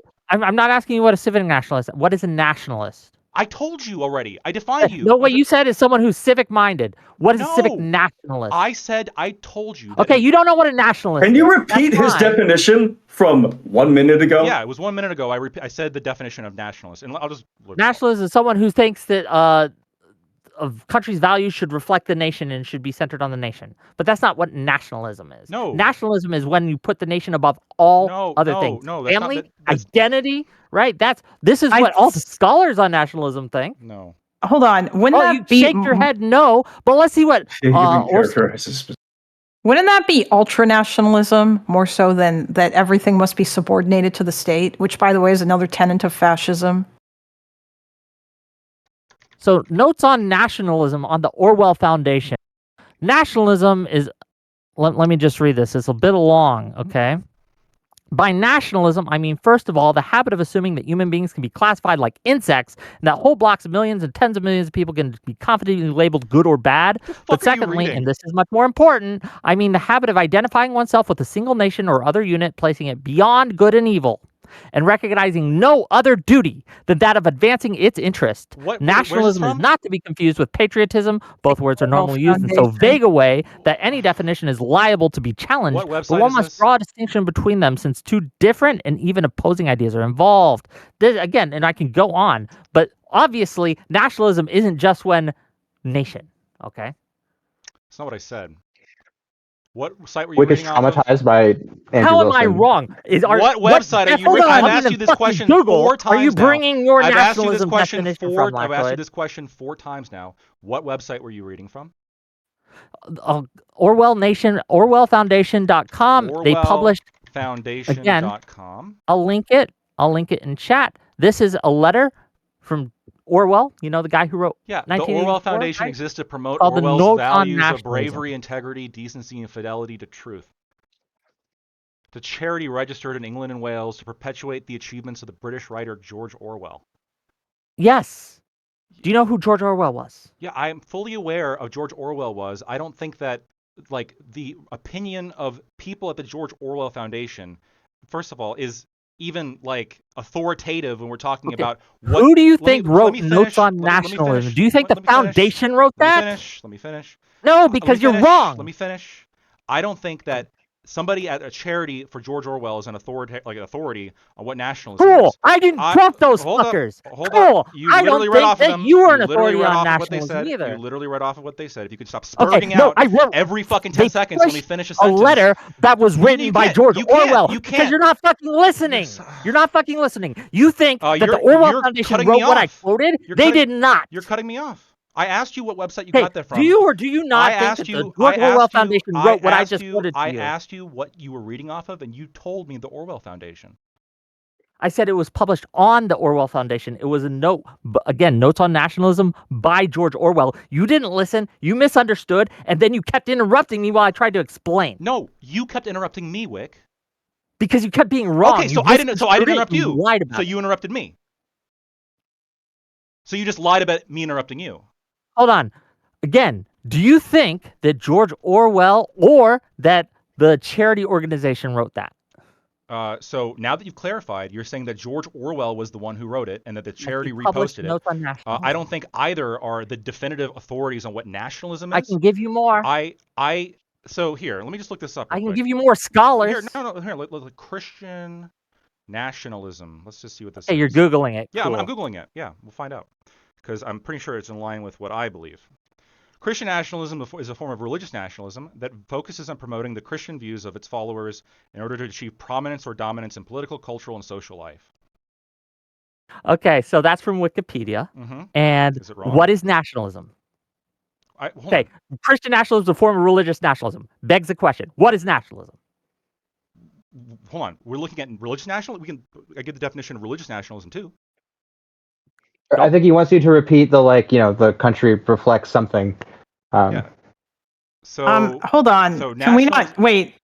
Can I just say, like, can we just say that nationalism is like, my country is better than your country, and I love my country, and you should serve your country and, like, do things for your country if you love your country. And also, my country is better than all other countries. Fuck or is this like too like simplistic a definition of nationalism for you? I mean, is that not? Yeah, so it's too simplistic. Nationalism is just it's too simplistic when we're putting modifiers. So just as I read, Christian nationalism is not what Whick said. It was closer to what Dr. Darko said.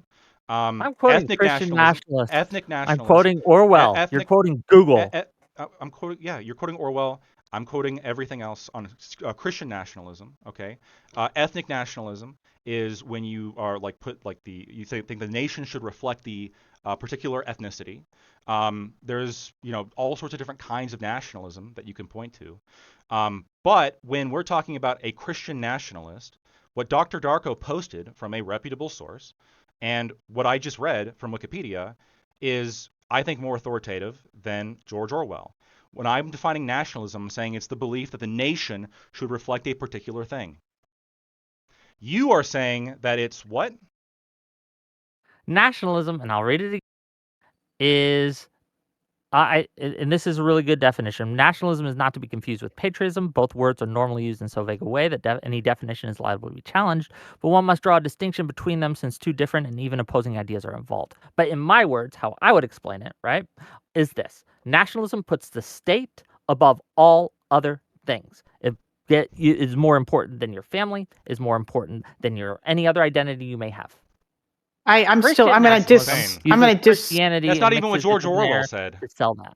I'm going to disagree with that and say that's ultra nationalism. Where are you getting that? Not also not just and the standard nationalism. This definition because it's said in less words than what Orwell is saying and what other scholars on nationalism have said. Which scholars? I'll give them to you. Let me find them. Name one for me if you're an expert on this. I'm not an expert on this. I'm quoting experts. No. Dr. Darko posted. You quoted Google. Hold on. Dr. Darko. I gave you one. Doctor, let me finish. You're terrible at this. Dr. Darko posted something that I think more accurately reflects what Christian nationalism is. Right? It lays out 5 different characteristics of a Christian nationalist. Somebody that would identify with Christian nationalism. I just typed in Christian nationalist. What's the definition? Like the Wikipedia agrees with me. Okay. Scrolling down through here, like. A lot of other sources here are agreeing with me. You read out George Orwell. Hold up. No. Which other sources? I'll get to it. I'm waiting. I'll get to it. You read a quote from George Orwell that doesn't even say what your opinion is. And then when I asked you, well, where do you draw your opinion from? You said other academics, and you can't name a single one. Again, you keep leaving out, and I'm not sure if it's on purpose or I'm not sure if I'm sure if you're just misremembering. I'm not sure. I can't tell. But you're leaving out a lot of context, and a lot of what I said. You're engaging very dishonestly right now, and it's very weird. I'm not. You I'm absolutely are. I said that this is a portion of what Orwell said, and that my definition, my more, again, brief definition I'm giving for the sake of time and brevity, is based off of not only Orwell, but other scholars I've read on this subject and studying on this subject. I'm not an expert by any means, but I am quoting these experts. You are pulling up Google. You got a link for. Do you even know who the PRRI are? That's basically the institute, right? Do you know who they are? Do you know anything No, about them? Can you no, tell me about them? no. I don't know that much about them. No, but Okay, so how do you know that they know anything about this? You say anything in your words. Let me explain. Hold on, Okay, you're fair enough. interrupting me now, Fair enough. sir. Go ahead. I know. Again, It sucks, in doesn't your it? words, again in your words, you said you read it and you just happen to agree with them more, right? It's vibes, it's feelings. Like, oh, I feel that this is more right. It's not That's just basically what you said. it's not just vibes. It's I read it and all the 5 tenets, right, that come from this organization, like agree with like the literally the definition provided right away by Wikipedia. The definition here provided by PBS. Here's the ACLU. I'll read what their definition is.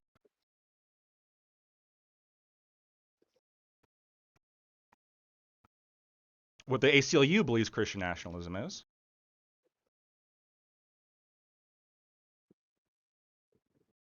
Is the ACLU good enough for you? I don't know. I don't agree with a lot of what the ACLU says. Okay, let's see what I Yale don't think they're says. very much experts on anything these days. The ADL. I mean, I think you can group nationalism into two different I said categories, the right? Oh, ACLU. the Yeah, ACLU. I don't like them after Charlottesville. They stopped being unbiased source. Wait, what? What did they do during Charlottesville? Charlottesville, they stopped. That was kind of like the tipping point. They decided they wouldn't stand up for the rights of protesters that they protested Oh, something yeah, after yeah, what happened yeah. after the Charlottesville thing, which I disagree with. I think the They did use, Fire.org is a much yeah. better organization on that's kind of filling their roles, but that's neither here nor there. So what does the ACLU say? I'm just really curious. I don't know their definition. They use the exact same definition that was provided by Dr. Darko, the fifth comp point. That's their position that they put forward.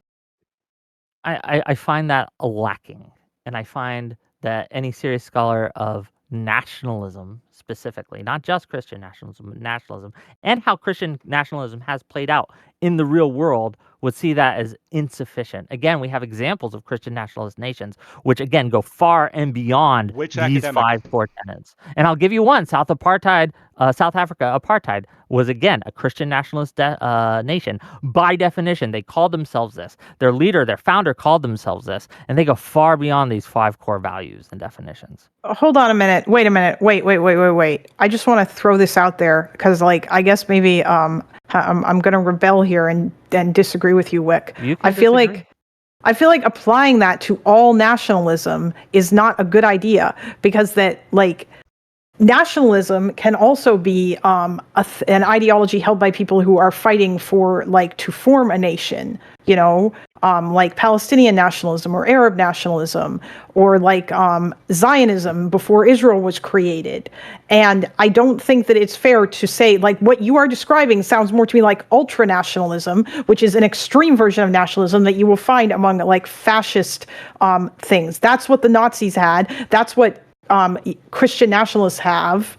According to, like, the quote that you read defining Christian nationalism was from a guy who said this is called not National Socialism in Germany. He's basically saying we're Nazis, or this is what we believe is the same thing as Nazis. And I don't think that all nationalists are Nazis or, like, held beliefs akin to Nazism. Do you think that you can call yourself a thing without actually knowing what it is that you're trying to that you're representing? You think that? Yeah, of course you 1000%. can, but so a like, lot of people call themselves nationalists, but they won't understand what nationalism actually is. Yeah, but I still don't agree with that. Like, I don't think it's really fair to, like, lump, like, more moderate versions of nationalism in with, like, apartheid South Africa.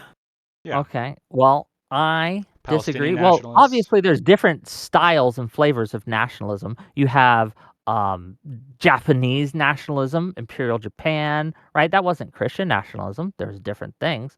You have the Nazis were nationalists, right? They were ultra nationalists. We have examples of nationalism ideologies being in control of a nation, and they're all pretty fucking bad. Again, because they tend to place the state above all other things. Look Yeah, at those are all- Palestinian nationalism. Let's go with that, right? They're willing to place the lives of their children below that of the Palestine nation. I mean, yeah, but there are other people who just think Palestinians should have like self-determination, who Okay, would call that's themselves not Palestinian Yes, it nationalists. That's is. different. Yes, No, that's it part is. of nationalism. You're just using the Part of word wrong. nationalism No. is if your nation doesn't exist, it's wanting to form your nation and have Yes. self-determination for your people. Yes, she's absolutely correct. So if I could just finish a sentence without getting cut off, okay?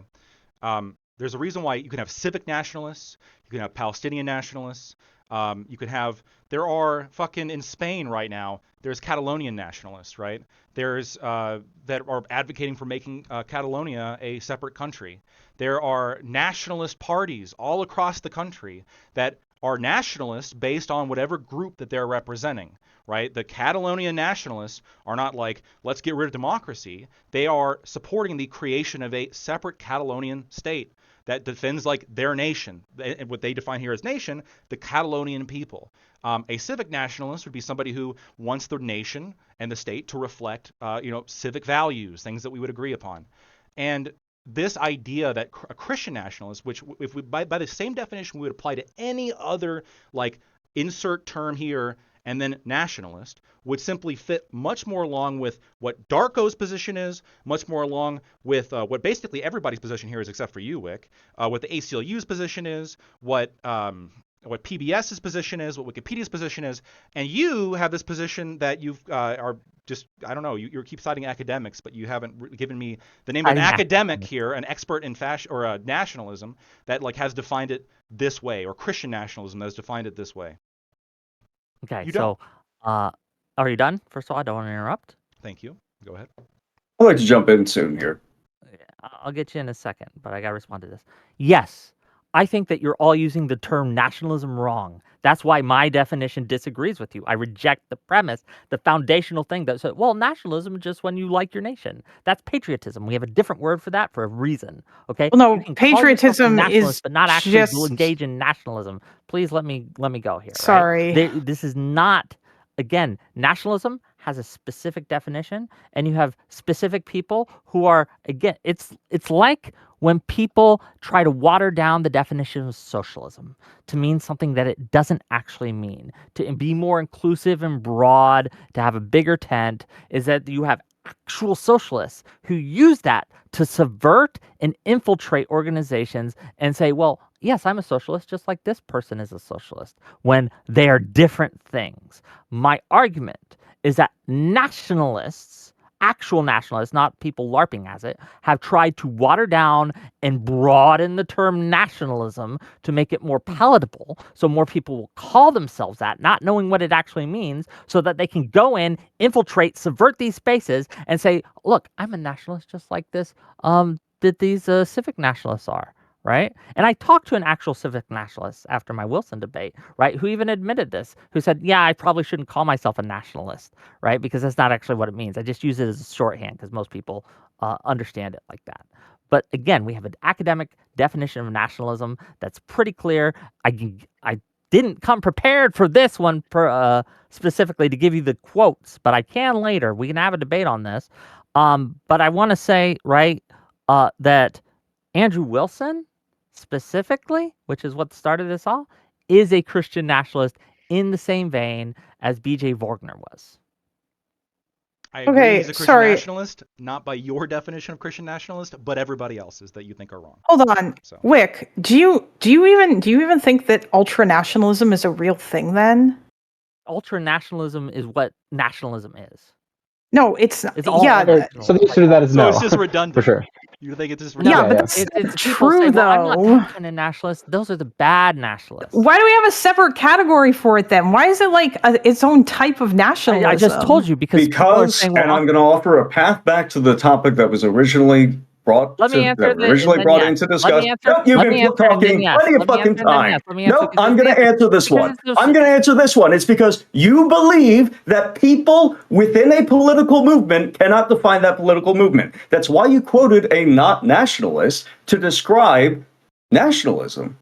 I quoted you a Christian nationalist that described I'll quote it again I'm if you want. referring PJ obviously to Worcester. fucking George Orwell. Wait, Obviously. is Rube trying to And use on the topic standpoint of theory to argue nationalism, a point? period, not Christian Rube nationalism woke? specifically.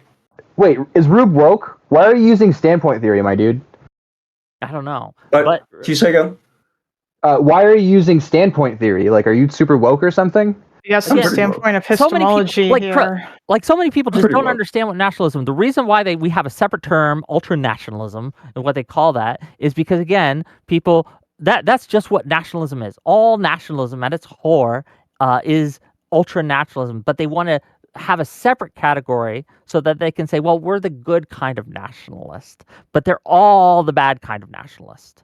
All of them. No, I Is think it civic possible that they're all nationalism right and you're could be misunderstanding? good. Yeah, civic nationalism can be fine. Hold on. This is okay. Wait, I Yes, will. it's possible, but the academics disagree with you and they agree with me. The ones that you haven't So named. I would say I have similar feelings about Name the another group of. academic that disagrees with me?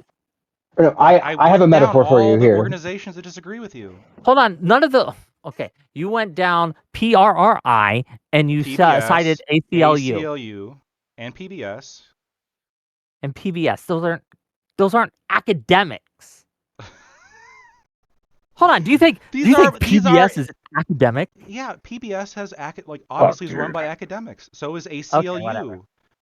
So Listen, technically, not to be that guy, but definitions are incapable of having a truth value. So to argue that a definition is true or false, that it is like no, incoherent. Like, it doesn't make sense.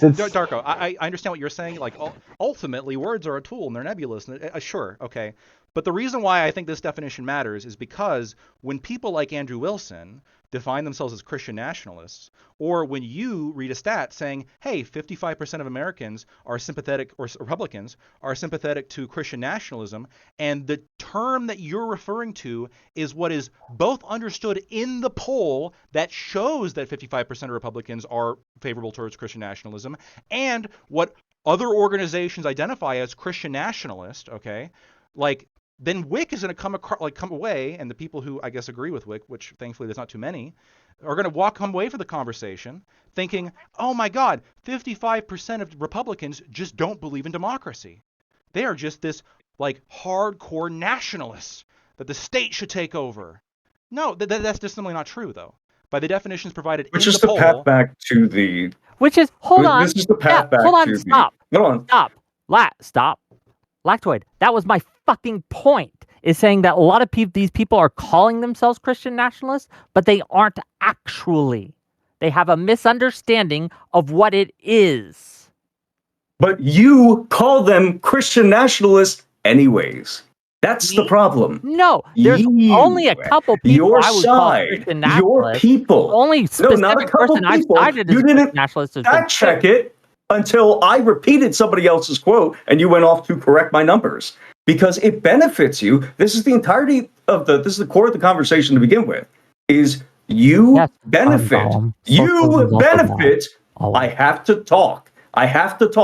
You benefit from keeping this overlap vague and broad, and the fact that some people don't know what Christian nationalism is, and apparently have no ability to define their own personal movement or the ideologies that they're apparently associated with, gives you the cover to simultaneously say, I'm not calling all of you this when you're individually confronted on it, but on a broad political scale, you get to lump them all within this category as an existential threat to democracy, which is what your party, even if you personally disagree with this strategy, sometimes you're very inconsistent about it, it's what your party has been doing for the entirety of my life.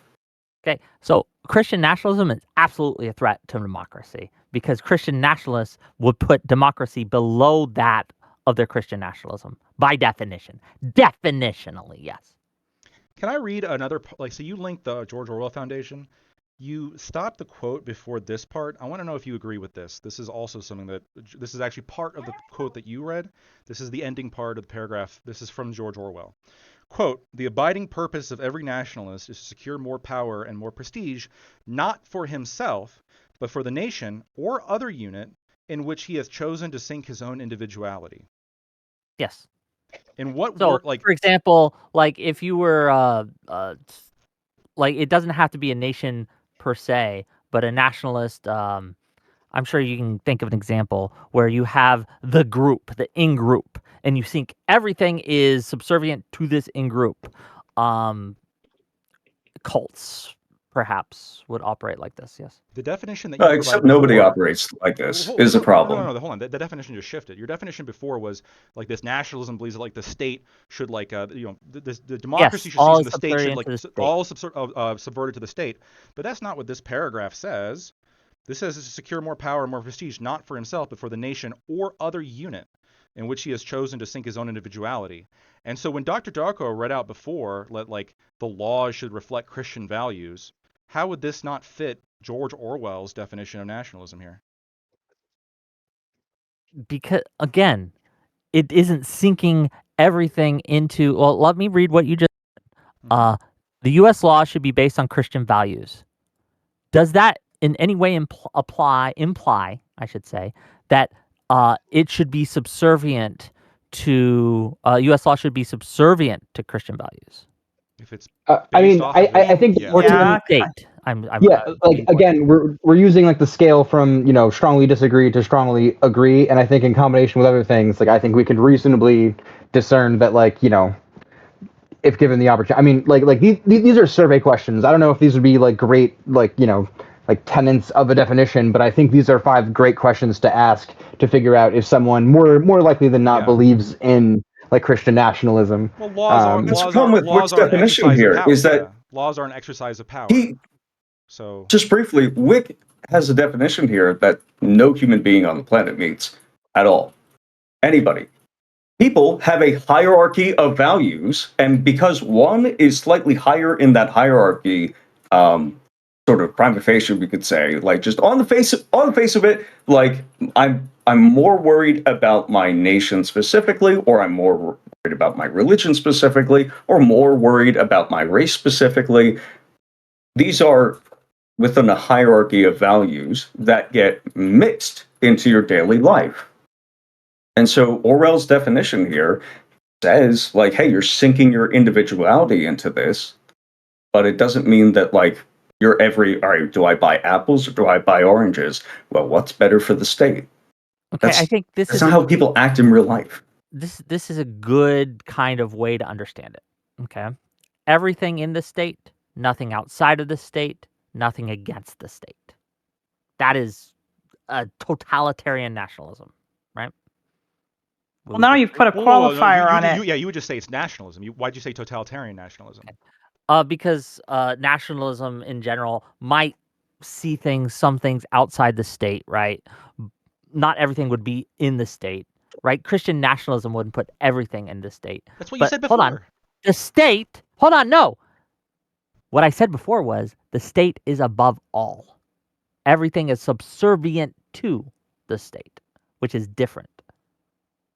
No, No, you don't that's the understand that. problem. So, for example, if I No, I was a understand what you nationalist said, the and a words that you nationalist said. says I put that other nation below our nation, right? That would fall under the definition of nationalism, but that might not meet the definition of totalitarian nationalism.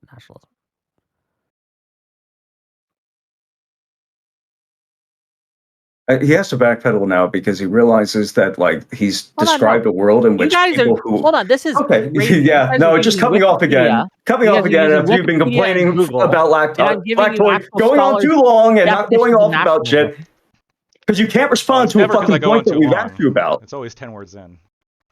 Okay. $5. Let's get some of these. Let's get some of these super chats in. There's a lot. Okay. $5 from Alexander Wren to say, what debate have you seen, Lactoid? The one between him and Wick, him being Andrew Wilson. I've seen a lot of Wilson's debates. Sure. $10 from Travak says, the right will sweep super hard for these group chats and say they were just kids in their 30s. Meanwhile, Trump admin will deport people with visas for people speaking out against Charlie Kirk's rhetoric. $10 from Alexander Wren to say, Lactoid, how many red flags do you need before you start concerning yourself someone may not be joking about being a fascist? When can we start taking people's words as indicators of their beliefs? You just say "I love Hitler" unironically, There's no yeah. like Ye did. Ye did it. There's no like set number of red flags. Again, like social interaction is difficult. It depends on the person, depends on the context. Like you could even say that you love Hitler unironically, and it be a joke. So I'll give a test here because the panelists don't want to, but if you, it's the kind of, what was the phrase? It's if you have the kind of hatred that going too far doesn't quench, the kind of hatred that, like, if you go too far and people react negatively to it, you also do not react negatively to yourself. You go like, all right, well, this was too over and not enough funny. Interesting. Maybe. $10 from Lawson Harrison to say, when you guys the word fascist, it shuts the right's brain off because we used it too early. I think just calling it un-American is a better description. Like Lawson, I love you, buddy. The typos are killing me. Okay, typos are killing me. YouTube's super chat autocorrect is cancer. I promise you. Oh, maybe. $10 from Doobie says, why would you go to George Orwell, an anarchist, for a description of nationalism? Would you go to Karl Marx for a description of capitalism, Milton Friedman for a description of communism? I think that they could help elucidate, right, a little bit about what, like, no one knows They can more. help you call something stupid No one in an knows more erudite about way that you something can't do than yourself. the enemy Whick, of that I thing. think it's because you think nationalism fucking is retarded. bad, and also that's not true nationalism is either. bad. Nationalism is bad. Like populism is bad. I think ultranationalism 80% is of it is bad, right? No, I don't think it's bad because of what it entails, right? And a lot of things that aren't nationalism, people like to label as nationalism because they don't understand what nationalism is. so. You don't think that something like Zionism is a type of nationalism then? No, not necessarily. It can be.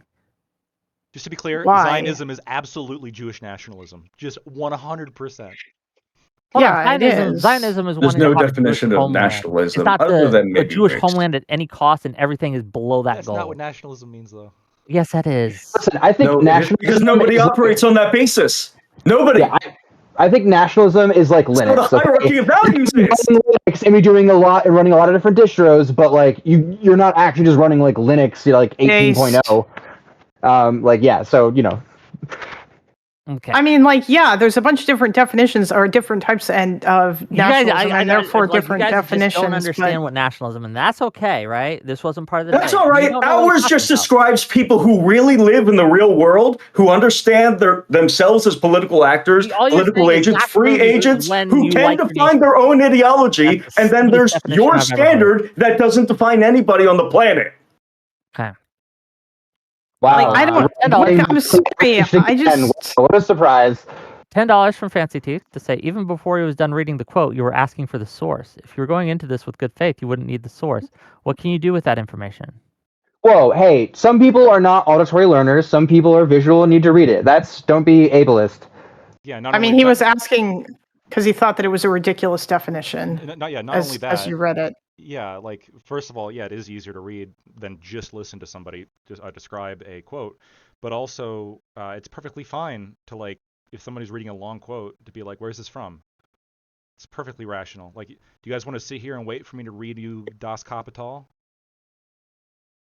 No. Yeah, I mean, I feel like a short quote and a long quote are both equally, I don't know, whatever. I show up. Well, it's useful to Lacto's point because he got to go further down the chain and say, all right, even with your acceptance of George Orwell's definition, we have rational actors making their own decisions and saying, I am going to align myself with this other political project, which can be broadly defined as the nation state, along with often some other values within a hierarchy of needs and a hierarchy of values. That's a really good. Hold on, Wick. What do you think a nation state is? There's a good definition of a state, which is basically a locality or a place where the government or a single group has the monopoly on force. How's that different than a state? And it's not a perfect definition, right? I'm not going to die on that hill, right? But I think that's a decent one. Right, but what would be the difference between like a nation state and a state? I don't know off the top of my head. Yeah, like that's like I don't know, like I feel like like we're like a what is the difference constitutional with the, republic. That's like asking like what would like a constitutional be like? like what is the difference Sure. between a nation state and So a a state? state is like a actual governing body. It is a instrument of government. Like the government is a state. A nation is like a little bit more nebulous. A nation is like a collection of people based on some kind of shared attribute. So like And a nation state? a nation state is like a state in which like the basis is like a shared ethnicity or a shared cultural value, etc. So Hold on, like do you think America is a nation state? yeah, we are a nation state, and like the But do we have a nation. shared ethnicity? No, we have a shared to some extent, yeah. We have a shared I ethnicity, don't and think so. to some extent we do.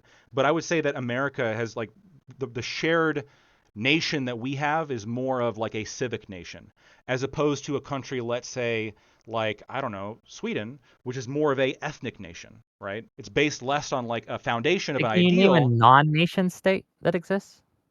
Um, I mean, you could have, I guess, I can't think of one. I can't think. I mean, off the top of my Syria? head, Hold on, we drew tons of lines over the over good point. existing Arab territories and African territories, which included many nations and led to greater conflicts within these. The Kurds are a nation. Yeah. They might not be a nation state, but they view themselves as Exactly. distinct Although they from view the themselves broader Or as Native an Iraqi American state. nations, ethnicity, right? don't Native they? American nations Yeah, don't have a state. the nation of Palestine, like that's recognized by the UN, but those are it's not The very like it doesn't Cherokee have like a real Nation. system going on. Like, what do you think the Cherokee Within Nation Europe, is? you can view the within Europe you can view the Roma. I'm not going to use the other term, but you probably know it. That they are a nation. They do not have a state, to my knowledge. Okay. Exactly. Okay, let's keep going. $5 says from Alexander Wren says nationalism says the nation comes first. Nationalists believe the nation is a confluence of shared cultural history and identity. Alexander Wren for $5 says fascism says the state is the nation and you exist only to serve it. The state is above all. Your life does not exist without it. $10 from Doobie says nationalism is legit. Just the belief that the interests of your nation, the place your culture, identity, family are tied to, should be prioritized over other nations when necessary. Yeah, I That's think wrong. that's a $5 good from Alexander definition Wren of says MAGA is nationalism. currently in the hyper-nationalist phase. The core tenet is our nation is superior. Outsiders or dissenters weaken it. $10 from Doobie to say the belief that we should export American values because they're better than the values of other nations in the Middle East and Asia is a form of nationalism. Nationalism can be a force for good. $10 from Doobie to say, why is the nationalism of the Israelis any different from the way you describe the nationalism of Palestinians? Again, It's not. Israeli nationalists are bad, just like Palestinian nationalists are bad, because nationalists, by definition, again, put the state above all things. Were The they Israelis chose to put their when children at they risk to maintain Israel in that region. were they bad $5. when they were Let me wanted to? get through these. Okay, we only got two more. $5 from Fancy Teeth. Hyper nationalists are active nationalists. Nationalists that express it passively are not necessarily as detrimental. Alexander for $5. For your info, hypernationalism is a huge stepping stone into fascism. It's a preparation to subsume the individual to the state in all ways. Okay, now I'm done. You can. We've gone off track, but I do think it's interesting. And Yeah. I just realized how many people don't know what nationalism is, and so maybe I have to do a show on that. So. Yeah, Wait, no, listen, it's Zionism convenient is because it bad. allows you to play these word games where you don't have to match somebody's Hold on, actions I'm to being very the specific typically. with what I mean. You guys are being No, very I know that vague you're with being what you very mean. specific. That's part of the word game. That I is the know, dude. word game Listen, because you it describe yourself as a because rules lawyer, like, and you it's can't bitch divorced. about this or like getting corrected. Like, come on, dude. It's divorced from what people actually do and how they actually act, which gives you the cover, as this debate originally started on, which gives you the cover to whenever you need to paint a target, slander them, blood libel them with this term that that lets everybody know, everybody fuck that man, everybody fire on that guy, obliterate that position. We got to get rid of them without actually having to address their beliefs or I've go over never them. called anyone a Christian nationalist except for two people on this show. Okay, I don't TJ care if you did Borster it. and What the Andrew fuck are you Wilson. talking Those about? are the only two people I've mentioned that are Christian nationalists. Do I think that they're a Christian So you nationalist did in it. the Trump administration? Yes, I do. Do I think that they're evil? Yes, I do. Okay, so not just two people. You actually have the Specific same people. characterization of your beliefs as I do, which is that they exist to paint targets. Because you cannot engage with their. Again, we just completely bypass the idea that a sovereign nation can have borders. And skip that What a debate. Motte and Bailey. because it- Jesus, Hold on, bro. does Come anyone on. disagree with that a sovereign nation can have borders? Does anyone disagree with that? No, nobody here disagrees with that. Yeah, that's No, you what, called Stephen Miller a fascist for wanting to have sovereign borders. No, and that is not what enforcing I border called control. Stephen Miller a fascist. No, you are. Yes, it is. No, it's not. I Deportation called him. or 'cause border he's white, control, isn't he? by the way. Yeah. No, it's not. I called Stephen Miller Because a he's fascist Jewish. because that he's talking You're about no. anti-Semitic. Is he Miller Jewish? Yeah, he is. How could he be a Well, Nazi? but he's one of the good ones, though. He's Jewish. I never said he was a Nazi. Fascist and Nazi I know, are not exactly the same thing. That was I know. that was- Okay, fine. I'm sorry. That's okay. I'm No, sorry, no, you're Lector. good. You're Yes, being I know. serious You when were I said kidding. that you were being anti-Semitic. That's me being provocative. I apologize. I know. I'm sure that there's a serious point that we can discuss. No, I think that you're being. I think that you're like. You just want that to be what Stephen Miller is saying. You just want him to be. You're trying to water down what he's saying by saying, "Oh, he's just saying that we should have borders." Nobody's saying that like a country should not have borders. But yeah, I have a problem with Stephen Miller talking about like, the importance of Western civilization and how like America is being invaded by people and like going on about importing the third world and all of this other crap that is like not just, hey, we should have borders and we should have border security. That's a considerably more reasonable position than the position that he is saying.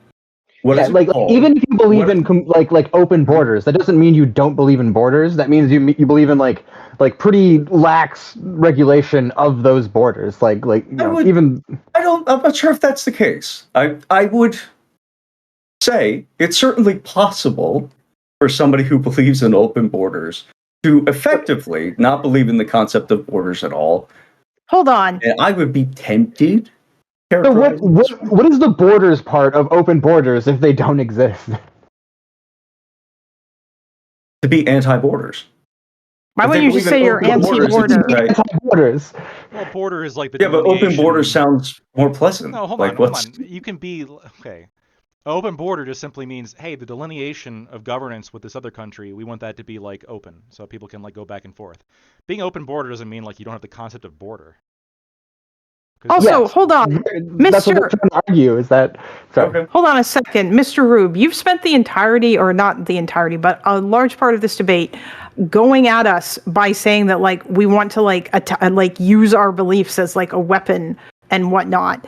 But you're doing the same thing. You've been attacking straw mans of me and Darko like all the time. How is it that like what you're doing? Yes, you have. You've attributed beliefs to us that we don't hold. Wait, didn't you do that to the people in the Young Republicans League? What? No, hold on. Wait. Before you guys answer that, it's a hypocrisy test. I'm happy to take it.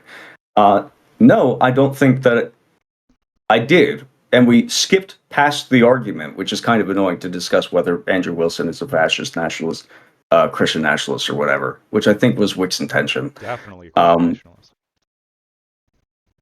When you say that, when you criticize rhetoric like we are being invaded, that is an attack on borders, or I believe that to be an attack on borders. And I think it's pretty clear that the rhetoric of we are being invaded matches up pretty neatly, not even if you just had legal immigration. If you just looked at legal immigration, that's a fair characterization of the past 60 years of importing other people. If we have, like, let's say 1 million people per year, that would make it the largest mass migration in human history. And typically, this is regarded as identical to invasion. Because invasions, historically speaking, were not just militaries going into a place, burning it down, and then leaving. Typically, somewhat synonymous. There's value in distinguishing these two terms. I'm happy to go over the gray area with you. But typically, that's basically the same as colonization. So even if it's nonviolent, and it hasn't been nonviolent, but even if it's nonviolent, it still fits under that definition of invasion, not just in terms of word games, but in terms of actual effect on the home nation, in this case, America. No, But you also in are. terms of word games. Yeah, Jesus, you're morally loading a bunch of people immigrating to a country by calling it an invasion. Okay. And like that, no, that's not. Invasion implies like a I agree. level of force. Just It because is that you force. don't like it, but it's not force though. If a bunch it of people voluntarily come to a country to live there, how is that force? These I people think are if you integrated. airdrop The United 80,000 Haitians into a random Midwest town, that's forced, right? That's forced integration. So it's not that I'm not saying that they're kidnapping these people from their home nations, to be clear. What? The force is on What the is- citizens. The term invasion. Come on, the term invasion is just it's being used as a rhetorical device to say I don't like this, right? What is an invasion? Yeah. It is a unwelcome incursion. It's a bunch of it's usually like in your mind when you say invasion, it's a bunch of people through one means or another, like unwelcome, coming in anyway, right? A home invasion. They don't have to be armed or trying to kill you. They come in your house, even if you leave your door unlocked. If they come in your house without your permission and you don't want them there, that's a home invasion. So when people are saying that, hey, the invaders are coming over the border, they're basically saying we have these laws in place that say you can't do this. You're not welcome here, and you do it anyway. You're invading us. That's what they're saying. Yeah, Well, but you're I morally don't. loaded, to be I would clear. say that, Yeah. like, in principle, most Americans disagree with you, because like most Americans, like wanted to get through like the border reform bill that came at the end of Biden's presidency, The and like Langford Trump bill. was the one who called it in to the Langford bill, and Trump was the one to call in to say that like, oh hey, like I don't do this, I need a thing to run on, like and yeah, so like obviously like I don't know, like they don't actually want to do thing, or like the minority of people who feel this way like just don't care about everyone else's, that like they just want this like partisan action against this invading force, which is like not good, like it's anti-American. Like, can you admit that they should not be No. using the word invading No, it's to describe this, because it's too hyperbolic. okay. So it's a term. It's a word that like I don't use because like I'm pretty mellow on immigration.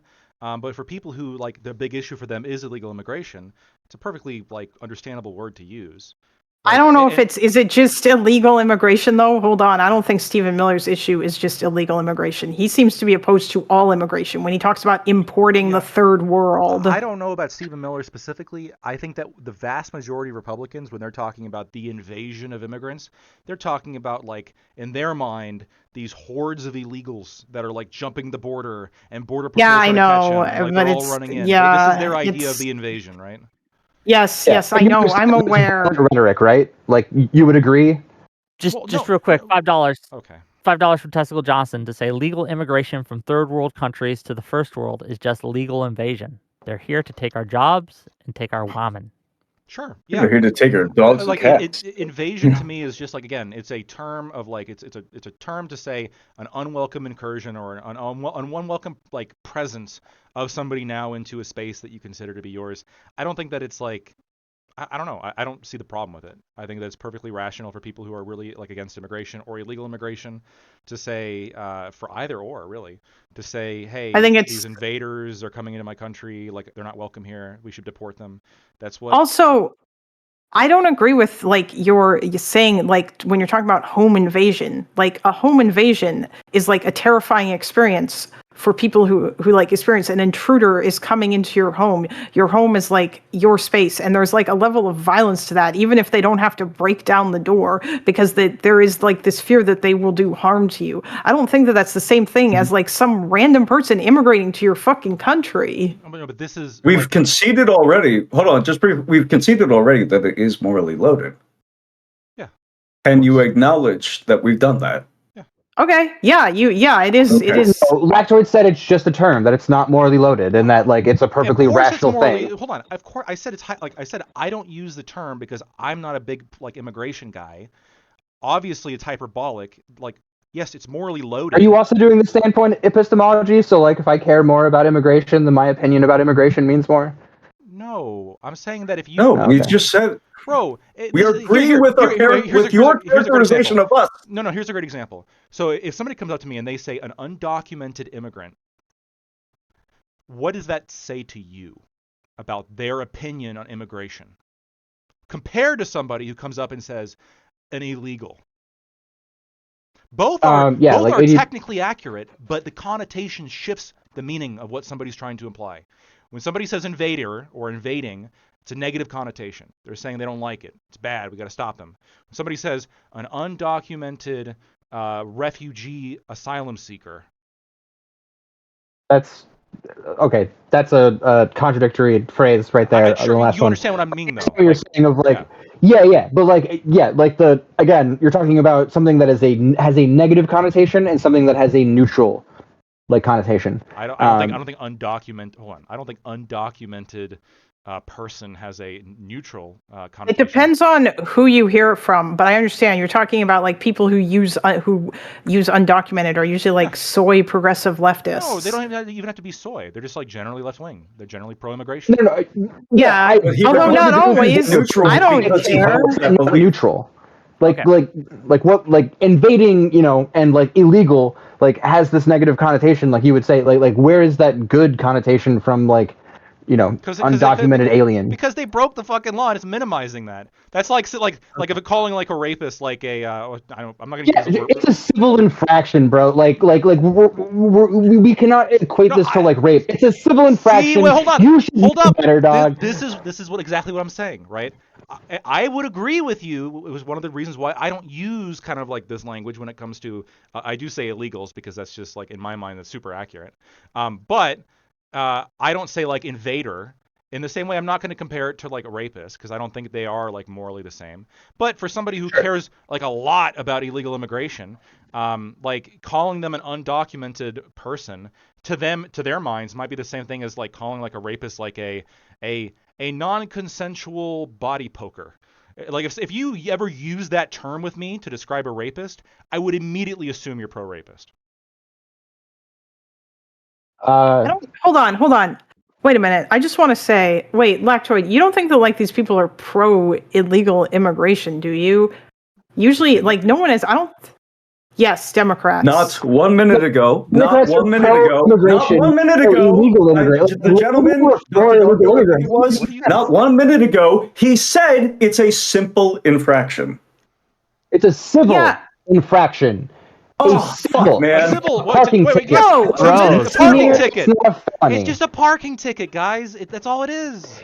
No. When you call them illegals, you're like referring to the fact that they're breaking the law, which they are. And like the law is a civil infraction. That's like, oh yeah, hey, here's Lactoid, this panelist, illegal.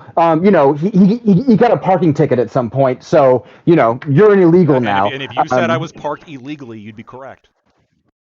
I don't care what like word you want to use for it, but nobody is in favor of people coming to the country illegally. Most people are in favor of immigration reform, meaning and like amnesty for people who are already in the country, not like like continuing the broken system that currently exists where it takes 10 goddamn years for somebody to become a citizen.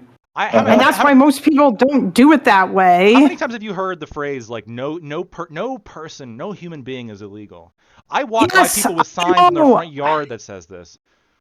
Bro, I'm not going to argue with you about the existence of the soy progressive left, okay? I don't care. No, this is not. That's you. Amnesty for people who are already living here is pro-illegal immigration. No, it's not. No, it's pro-illegal immigrant. It's the solution to the problem. Yeah, I am. I am pro-illegal immigrants who are already in the country and who are not violent criminals and who are contributing to society. I think they should be allowed to become citizens. Yeah, that's not illegal immigration. That's called being pro-capitalist. But yeah, these isolationist folk who just want to tear up everything are. Okay. This has gone way, and this is partially my fault, to be clear. This has gone way off topic, your fault. and we are out of time. And I want to give each of these lovely individuals a chance for closing statements. What we got coming up next week? We got some great shows. On Wednesday, we're going to be talking more about the Plattner tattoo and whether or not that's disqualifying or should be. We have Prime Kai, we have Soy Pill, and we're looking for other people. I need one more to defend Plattner and one more that's anti-Plattner and says it's disqualifying. So if that's you and you're in the audience, you want to be on my show, hit me up and we can put you on the panel. Monday, I'm going to be doing a big, well, not big. I don't know how long it's going to take, but we're just going to run down on nationalism because none of you understand it. And I think we need to go to the source to understand it. So that's what I'm going to be doing Monday. That's what we got. And then I also want to do probably Thursday, but I don't have a specific date, a show on Trump's intervention, what's looking more and more likely to be a military intervention into Venezuela. So if you have strong thoughts on that, and if you support Trump or you oppose Trump, going into Venezuela, doing strikes, maybe even boots on the ground is being reported, let me know, and we can get that Whick, going. if I find you some historians who describe the Nazis as ultra-nationalist, will you admit that you were wrong? Because it sounds like you just think the Nazis are nationalist. The Nazis are nationalists, yes. Yeah, but if I find you historians who use the term ultra-nationalist for the Nazis No, instead of you're going to need more than just the term nationalists. ultra-nationalist. That's just nationalist by another term. Yeah, but it's not though. There's a reason why we have two different words. If I find you historians that agree with me, will you admit that you were wrong?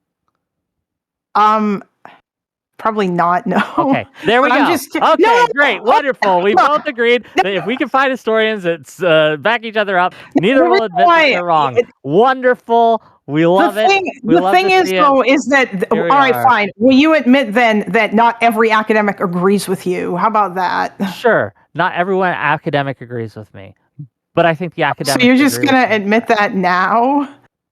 Hold on, because I know you can find none of you were giving me academics. You were giving me Wikipedia. Okay, Wikipedia usually cites academics, to be fair. Yeah, I just didn't. You also gave me PBS and ACLU. He also gave you George Orwell, quoted your source back. I gave you George Orwell. And the source that Dr. Darko posted. He also gave it back to you because he read it more completely but he was wrong once he read over it. And he Yes. Am I out of touch? No, it's the nationalists who don't understand what nationalism is. You just don't understand what that. But again, Monday we'll have this. If you want to come for a discussion, you're welcome. But I'm mostly going to go through the sources. Man, give me a left wing panel sometime. I would love to be on last night and defend the left being better for men. Okay, that's it. You keep giving me these people. Hold on, I'm trying to end this. I'm trying to end this down again. Okay. Okay. I'm going to give each of you a closing statement. Tell people your closing thoughts on the issues, any of the one that we discussed, and also where people can find you. I have a link to all their YouTube channels in my YouTube description. Click on that link, give them a follow. They've taken time out of their night to come and be on my show. I'd love for you to give them a follow. We're going to start with Lactoid. We're going to let Ash have the last word. Or I'm sorry, Kalinda have the last word. We're going to go in the same order we did. So go ahead, Lactoid. Yeah, so I'm Lactoid. You can find me at Lactoid TV on Twitch, Twitter, and YouTube. I'm going to read the definition of nationalism here by Anthony D. Smith, who was a British historical sociologist, was Professor Emeritus of Nationalism and Ethnicity at the London School of Economics. Quote, nationalism is a ideological movement for attaining and maintaining autonomy, unity, and identity on behalf of a population deemed by some of its members to constitute an actual or potential nation. It builds on pre-modern ethnic ties, myths, symbols, memories, rather than pure invention. There's also Benedict Anderson, who is an Anglo-Irish political science and historian. Imagine political community, and imagine is both inherently limited and sovereign. Nations are cultural artifacts created through, quote, print capitalism, newspapers, novels, other forms of media, that foster a sense of simultaneous communal experience between strangers. Similar definitions come from Ernest Gellner, Eric Hobsbawm, Rogers Brubaker. Yeah, so those are just some academics that I was very quickly able to find for you. I looked up their background. How does any of that disagree with what I just said? Because your original definition of nationalism. Well, this is closing statements. Please don't interrupt. It is the subsumption of political power into the state. You seem to have this like hyper statist position as the definition of nationalism. We can roll back the tape. That's what you said. That is not the definition. The definitions that I just repeated from multiple experts, actual academics, actually is entirely in line with what I've said, with what Dr. Darko said, really with what everybody else here on the panel has said, and what most of your chat has also said. Now, maybe you'll be able to name some academic that agrees with you by the time of the next panel. I highly doubt it. Good luck, though. I already got them lined up, but again, we'll see you guys Monday. Rube, please. Yeah, so I enjoyed the original premise of the debate, which was whether or not we should hunt these children down and kill them for saying the soft A N word and saying "I love Hitler" on our in a private group chat and making jokes about it. I do think that Lactoid and I presented tests by which we could evaluate even if these people were being inappropriate or just like hateful in saying something inappropriate, even if we granted that they were saying it something inappropriate to begin with. I think that the other panelists here have pretty clearly demonstrated that they use these terms just to paint targets, to go after people that they believe should be excised from the nation or from public society or from commerce or speech in general. I have, everybody knows my general distaste for that kind of behavior. I think that calling us, for instance, or calling people who might not support Israel, saying that that could be sourced from anti-Semitism, and then walking it back afterwards, and then doubling down, is a really common pattern for these kinds of leftist, progressive. I'll say not leftists; they're progressives. Liberals. Progressives. You're not liberal. I am liberal. So I would just encourage Okay, people buddy. to, the next time you hear somebody disagree with one of your positions and one of your held beliefs, you ask them for what that is sourced from. And while there might be an ulterior motive, that's not the basis on which you can just excise them from society. If it becomes, or if it continues going down that path, then it's just going to be violence. And there's No not going one to be any here point in argued discussing for this to excising begin with. anyone from society. Okay, where can people find you, Ash? Oh, at Gelatinous Rube on YouTube. We're going to get the game design streams back up. This has been fun. You just got 10 And gift thank you for memberships, by having the me. way, Wick. Of course. Dr. Darko, please. Wick, you just got 10 gift memberships, by the way. Oh, thank you. Sorry, I was AKA Batozai. I appreciate that. I was looking at another screen, but go ahead, Dr. Darko. Yeah, shout out to the fellow grill hottest. Dr. Darko, find me on YouTube. I stream sometimes. Or I'm on X as Jack D. Hunter. Yeah, I don't know. I think the main issue with these leaks isn't, whether or not they're jokes. It's that when you look out into the real world, they aren't jokes. They're, I don't know. There's been this weaponization of the government against, whoever the government has decided it doesn't like. They have blown past all checks and balances of, trying to rewrite the Constitution via executive order. There's all kinds of nonsense going on with the Supreme Court. But yeah, I don't know.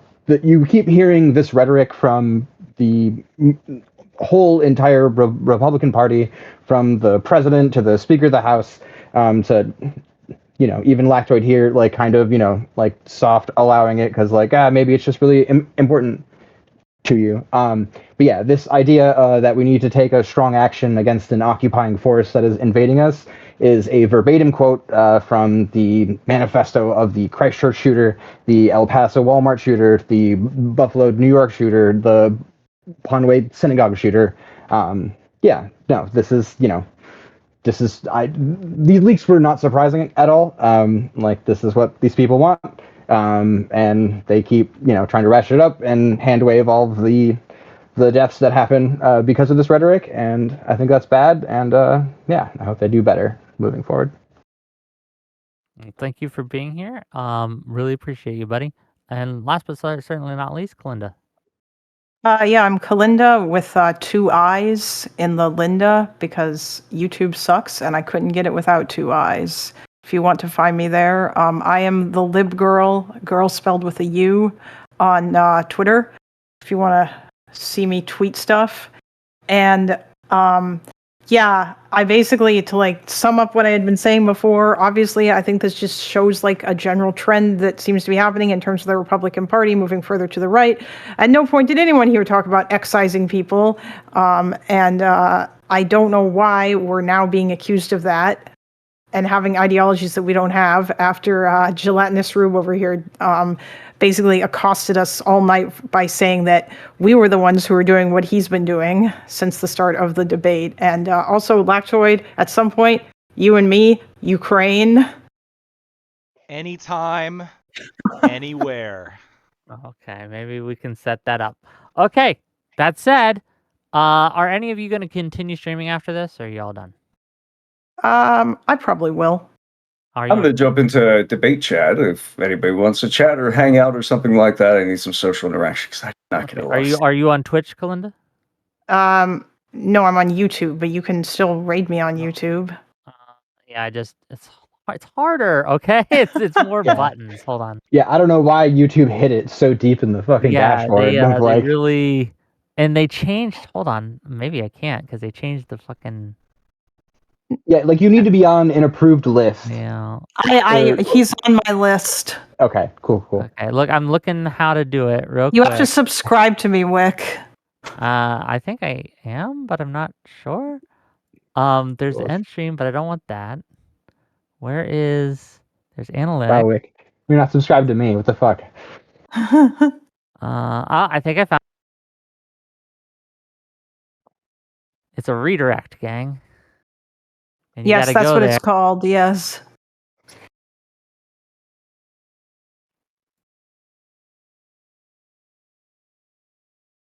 And I see you on my channel, but I don't see you otherwise. Belinda, do you have the setting that lets other people? Yeah, I do. Yeah, Yeah, I she literally turned it just said on. that. Bro, are you paying attention? Jesus Christ. Yeah, I don't see it on my. That was the thing that I screwed up video last time. Oh, okay. Yeah, Maybe my settings are wrong. I'm sorry. Either way, Wait, I love you all, Okay. and we'll set it up next time. I don't Okay. want to let everyone subject to my poor tech skills. I'll see you guys later. Good night. Peace. Good night, everybody. Bye. Okay, they're gone. Wow. Yeah. That was actually Got way kinda off cool. topic. I Yeah, apologize yeah. for that. Listen, we also got pretty deep into the topic. I feel. I don't know. You know what? I think after. I think we addressed the topic really. Yeah. No, Yeah. I've been on so many raging that was like part of fucking it. tomato panels. I just want to be dead. Yeah. Sorry. Like I do think that was part of it. Like at a certain point, we were looping, and it was like, okay, Yeah. well, we kind of discussed it all. Yeah, no, that's totally fair. I think it's good to move, like when you hit that point where it's like, okay, the positions are clear, you know, there's just like a genuine, like a maybe some disagreement as to like the perception of like, you know, is it just a joke or serious, whatever. Then yeah, you should move on to some other controversy. We got nationalism, and that's a fun one. Yeah. But no, it was a good. Yeah, Wick, I didn't want to dogpile, but I also No, it's disagree okay. with you. Like you guys are like I don't mind being the odd man out, especially when I'm correct. But I mean, like on a technical level, like I'm saying that like to assert that any definition is more true or false Oh my God! than Stop. any other one. Stop. It's no illegal. one, You can do no one that. cares about that. No, we're gonna. I do care about that because Well, I have to argue with the fucking like. Darko, you're correct. Yeah. That's why I'm black. Yep. Thank you. You can't say the word. Okay, I love you all. Bye. You're fine. See, buddy. Says you. Speaking of Andrew Wilson and Sarah the Raging Tomato, whoa, what kind of drama was that?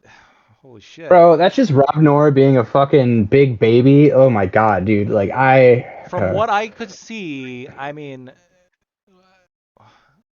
wasn't she kind of being difficult though? Just like a little bit. I mean, I mean, she is Rob is kind of pretty difficult, but tolerant also person. Rob is like, listen, Rob Noor isn't bad faith until he has to be. Okay, you know, like he, you know, if he has the facts on his side, he would try to overwhelm you with them. But like once the facts are not on his side, like he starts doing like the bad faith sophist thing of like, oh, you know, you're just like interrupting me, and you know, we spent so much time with you interrupting me that by the time that I like stopped talking about all these interruptions, I could have actually said what I mean, and you know, like he doesn't want to go point by point. He wants to like, you know, he gets to like bullet point 2 of 18, and then you're like, hey, wait, like I disagree with that last one, and he's like, no, I need to get through all 18 of these points. Like, you know, I don't know. Yeah, and part of that is an issue of moderation, though, right? which is why Sarah should have been like as like I don't know, she was deservedly heavy-handed, I would say. Like I don't know. Look, I think Like you have like a is wider point. Sometimes you need to be a little bit long-winded, but like at the way you get people to do that is by saying, "Hey, state the premise up. I'm going to let you go. State the premise up front. What you're trying to get across when you describe these 18 points, because that tells me if you start going off the reservation here that I'm going to let other panelists cut in. I think there's a good way to do that. and I'm a little bit biased, right? Just because I like Rob a lot. He's a really sweet guy to work with, and I think he's a very smart guy. Um, I'm just more shocked as to the effect that it's had on Sarah's channel. She was almost at 20,000 subscribers. Right now she's sitting at 15.8. Like she dropped almost a quarter. Jesus Christ. Yes, she dropped almost a quarter of her subscriber count just because Andrew Wilson like got involved and like was like fuck her basically. yeah, and yeah, that right wing like grift machine keeps on churning. She But also yeah, took I down mean, all of her videos. They're back up now. I'm looking. Not all of them are, but more of them are I back wonder up. if she was getting like mass reported or something. I don't know. I don't know. It's definitely. You know what? It's definitely possible. Maybe that she took it down as a prophylactic against getting mass reported. That would have been. Yeah. I like she is very like or whatever. I love Sarah a lot. Like I don't know. Like I disagree with her on a lot of shit, but I don't know. She's got that bad bitch energy and is very like business minded and like knows how to maximize her monetization. So yeah, Well, I apparently not all that much of maximizing our monetization. well, I mean, I don't know, like to deal with Rob Nor posted a video of like Sarah owes me like $10,000 for like all the money that I've made her because I'm better than her and her channel, and I don't need these like I don't know. Again, like that's just real I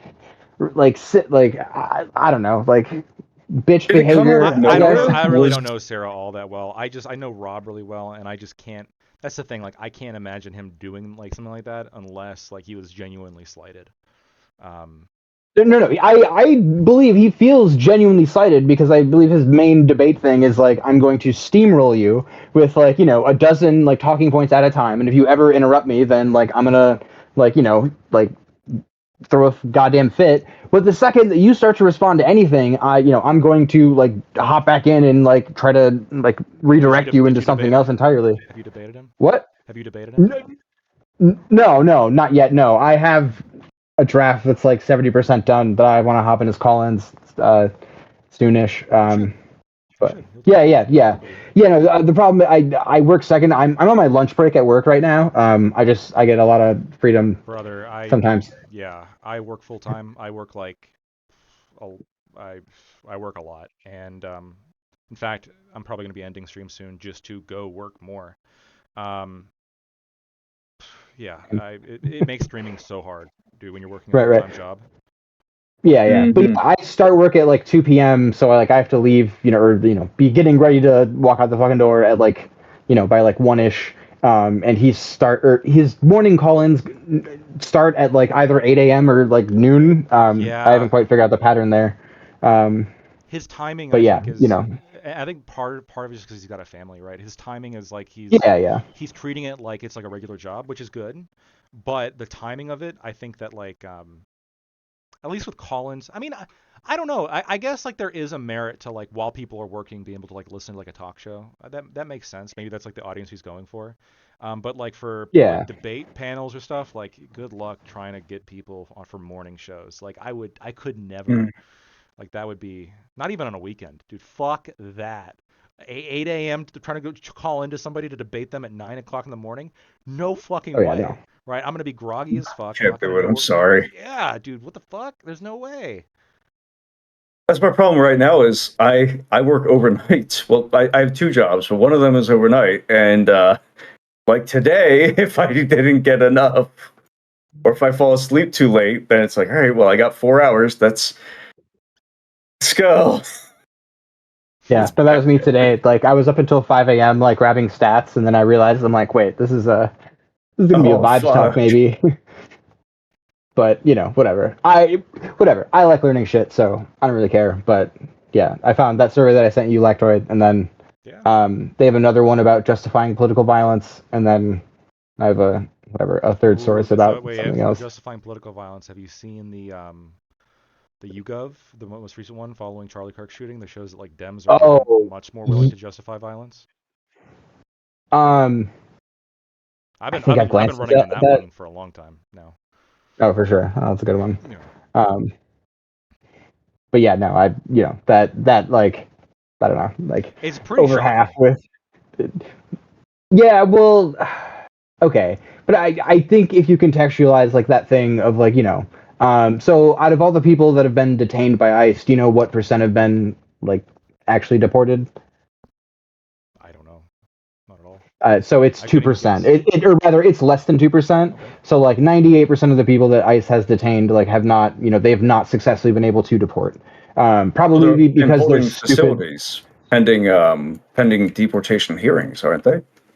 I mean, sure. Like I think they were grabbing the illegals, like the ones who don't have any right to be here, or whatever. Where they fucked up is Mario instead of Garcia like was what. going to This the is what I fucking mean, by the way, by jails. like when people start quoting statistics at me, I'll hear something like in game design. I'll hear somebody say, "Well, this, well, the monk only does 30 damage per turn, and this is that." It's like, well, he's also doing a bunch of other shit, and he's soaking up attacks and stuff like that, and he needs to be here so the fighter can do his damage, and like, so when I hear numbers like that, I'm not saying that you're doing this, but when I hear numbers like that, I immediately get suspicious because I'm thinking, all right, well, compared to what? What else is going on there? Well, that's why I wanted to, like, you always, I gotta read whenever someone's quoting shit. I want to see it. I want to see it whenever someone's citing stats. I want to see it. And to your credit, Darko, when I was like, I don't remember if I shared skepticism or if I just asked you where that came from, or I don't know. I actually don't even think I questioned your stats. I think you just sent it to me. Or no, you asked me for a definition of Christian nationalism, and then like Kalinda hopped in to respond And then to you sent it to me. something Yeah. else, and I was like, whatever. Yeah. No, I appreciate you I coming back appreciate though it. and like specifying the Yeah. difference between sympathetic with and Yeah. meets all five. Yeah, That's pretty cool. Sorry if it seemed like I don't know, whatever. The 55% number like hit hard and it's great rhetorically, and whatever. I acknowledge that it was maybe marginally like dishonest, but No, whatever. I don't think it was. I don't think it Honestly, was. if you get the good rhetoric and then you go back and do the clarification, I think you've met all of your responsibilities just fine. Right. Yeah. I mean, I represented it that way, but like I knew I had the data to like back it, or an understanding of the methodology to back it up. So It's it's just like, all called right, we can be a arguing. little.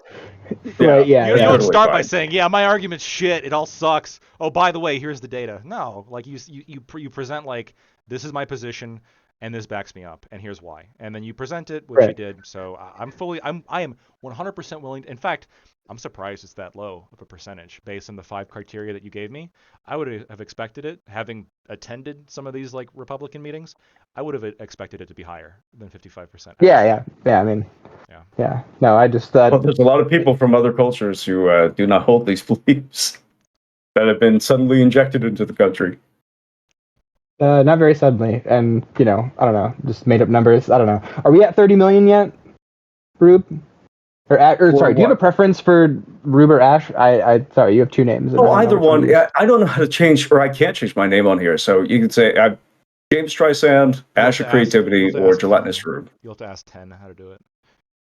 Okay. Or no, you'll have to ask 10 to do it for you because you can't do it. Only mods can. So I can. Okay. Bummer. No, I think illegals are just at what, like 12 million? Did you hear that visceral illegal? Like Right? Yeah. Illegal. It's illegal with some stank on it. Illegal with Yeah. some stank. Yeah. I mean, okay, 12 million is probably Illegal. like a reasonable number. I just like to laugh at Trump. Like when he, like when he was running, it went from like 15 to 20, and then after he won, it went to 25, and I'm unsure if it's gone to 30 yet. Also a slight, and this I is mean, I'm mostly on about like legal immigration. I don't even care as much about illegal immigration because one has like a way bigger effect on the polity. and this is like Yeah. I it's mean, slight correction, but also maybe not really correction. The border jumpers are actually like it's not just a civil infraction; that's a criminal infraction. If you come into the country and you overstay your visa, that's a civil infraction. If it's like the first time, I think. But if you're like a border jumper, like if you like run across the border, that's a misdemeanor. That's a crime. Right. Okay. Well, but the vast majority of like illegals are people, who have Most of them are. overstayed a visa. Yeah, yeah. So like I would It's say easy to get a that. visa comparatively. Yeah, yeah. So whatever. Again, maybe markedly dishonest there, but most of them aren't, committing a misdemeanor. Most of them are committing a civil infraction. I Hey, would if we say. secure that southern border, we'll know for sure. We'll see how the numbers grow. I've debated with Rob Noor on this, and when I said that like I wasn't a big immigration guy, I was serious about that. Um, I'm not a big immigration guy. I don't see the need. Like all the data I've seen indicates that like Mexicans, including the illegal Mexicans, are and I mean Mexicans like from Mexico. Like I'm not using a pejorative to like include all Latino people or whatever. I'm saying like those groups have a lower crime rate and a higher labor force participation rate, and they seem to be relatively effective as a boon for the GDP. They don't seem to be a problem. Like if we were getting immigration of like the cultural type that Europe is, I would be much more anti-immigration, but we're not. I feel like we are at this point, and not from Mexico. I mean, I have a preference, man. If I run as Democrat super Hitler governor in Texas, I think my proposal is going to be that listen, when you get, I can't protect you from ICE, but when you get shot out of a cannon over the Rio Grande and over the border, you are going to wake up in America. We're just gonna have like an American colony down there because I don't want you guys to get fucked over here. And we need a little bit more territory. We need some What are free you manufacturing space. What are you talking about? He's I talking think about listen, we a need to expand. no-borders I think the only philosophy. solution. I think the only solution is to have a. I think we need to invade Mexico, I and know. so that Mexicans can be American. Horrible solution. I actually have like an interesting solution. I proposed it to left wingers, and I've yet like they sort of like kind of stop a little bit because they realize that I'm right, but it's so like viscerally awful that they just can't agree to it. Darko, let me ask you. Maybe I don't know your position. Are you like super pro Ukraine as a position? Yeah. Sure. Okay, fair enough. Fair I enough. Yeah. disagree with your Russia takes. Okay, fair enough. So, and so you agree with the fact that Ukraine has a draft? They need a draft to Um, defend themselves against the evil imperialist invading Russia, right? or I would agree that they have determined that. I haven't looked at it myself. Well, come on, play with me. You agree with the fact they need to draft people to fight the evil Russia? Yeah, I mean, if Okay, that's the I won't hold tactic you to they, it. Sure, I won't hold you to it, but whatever. I will approve sure. Ukraine doing a draft. Okay, okay. So maybe this won't necessarily go for you because you're too careful. But a lot of times people would say, yes, of course, Ukraine has to have a draft. They got to defend themselves. They got to, they can't let men leave the country. They got to like defend the country. And so here's my proposal. What if we sign an agreement with Ukraine, because the Supreme Court has now allowed agreements where you can deport people to third countries? Why don't we deport all the illegals to Ukraine, where they can then get drafted to fight Russia? I mean, just so here's the issue: is like I'm more concerned about the debt, and like, isn't Ukraine just going to come like want to borrow money from us to pay those low wage workers? Rather than private businesses in the U.S. No, they're conscripts. You don't have to pay them. Oh well, I don't know. That kind of sounds like a Like what I they're don't doing know. I now. have a weird principle thing to like exporting people to fight in a war for a nation they're not, they don't identify with, Well, or sure, but yeah, they're no, not sorry, it's less careful. there's probably plenty of Ukrainian men who Based like fellow nationalist. there's probably actually, but there's probably plenty of Ukrainian men who like don't really identify with like Ukraine as a concept, and they would prefer to leave as opposed to go die for it. But the current government's preventing them from leaving the country. And if we agree that all people are equal, which I think we all agree with that, I think war is just as good for a Ukrainian man as it is for a Mexican man or a Guatemalan. I think maybe we should deport them all, to Ukraine and just have them fight Russia. Seems, we reduce immigration, we help the Ukrainians. Yeah, I I think mean, it's solid. uh, yeah, I'm sure you would. But yeah, it's a good meme. I like it. I don't know. I feel like that's a good way to infiltrate. I could, Yeah, that's a good I could meme. run like a whole campaign on that and then backtrack. I feel.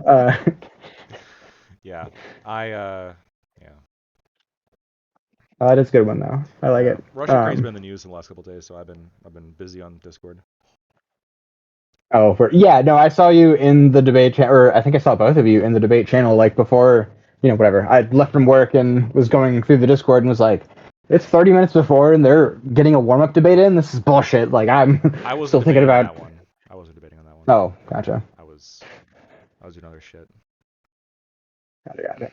Well, right. All right, homies. Well, I will catch you on the flip. I gotta go get work done. For sure. Oh, see, I'm going to jump into the debate channel or like general chat, see if anybody jumps in for a couple minutes. Hell yeah. Hell yeah. Or, I may or may not. Who knows? Alrighty then. Thank you guys so much for tuning in to today's episode of Lactoid TV. We're gonna go ahead and raid on out.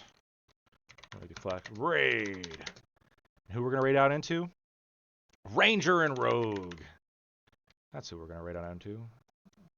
Ranger and Rogue. I spelled it right. Because Ranger and Rogue, he is a good person who raided me, and so we're gonna raid him. And I will catch y'all later. Peace.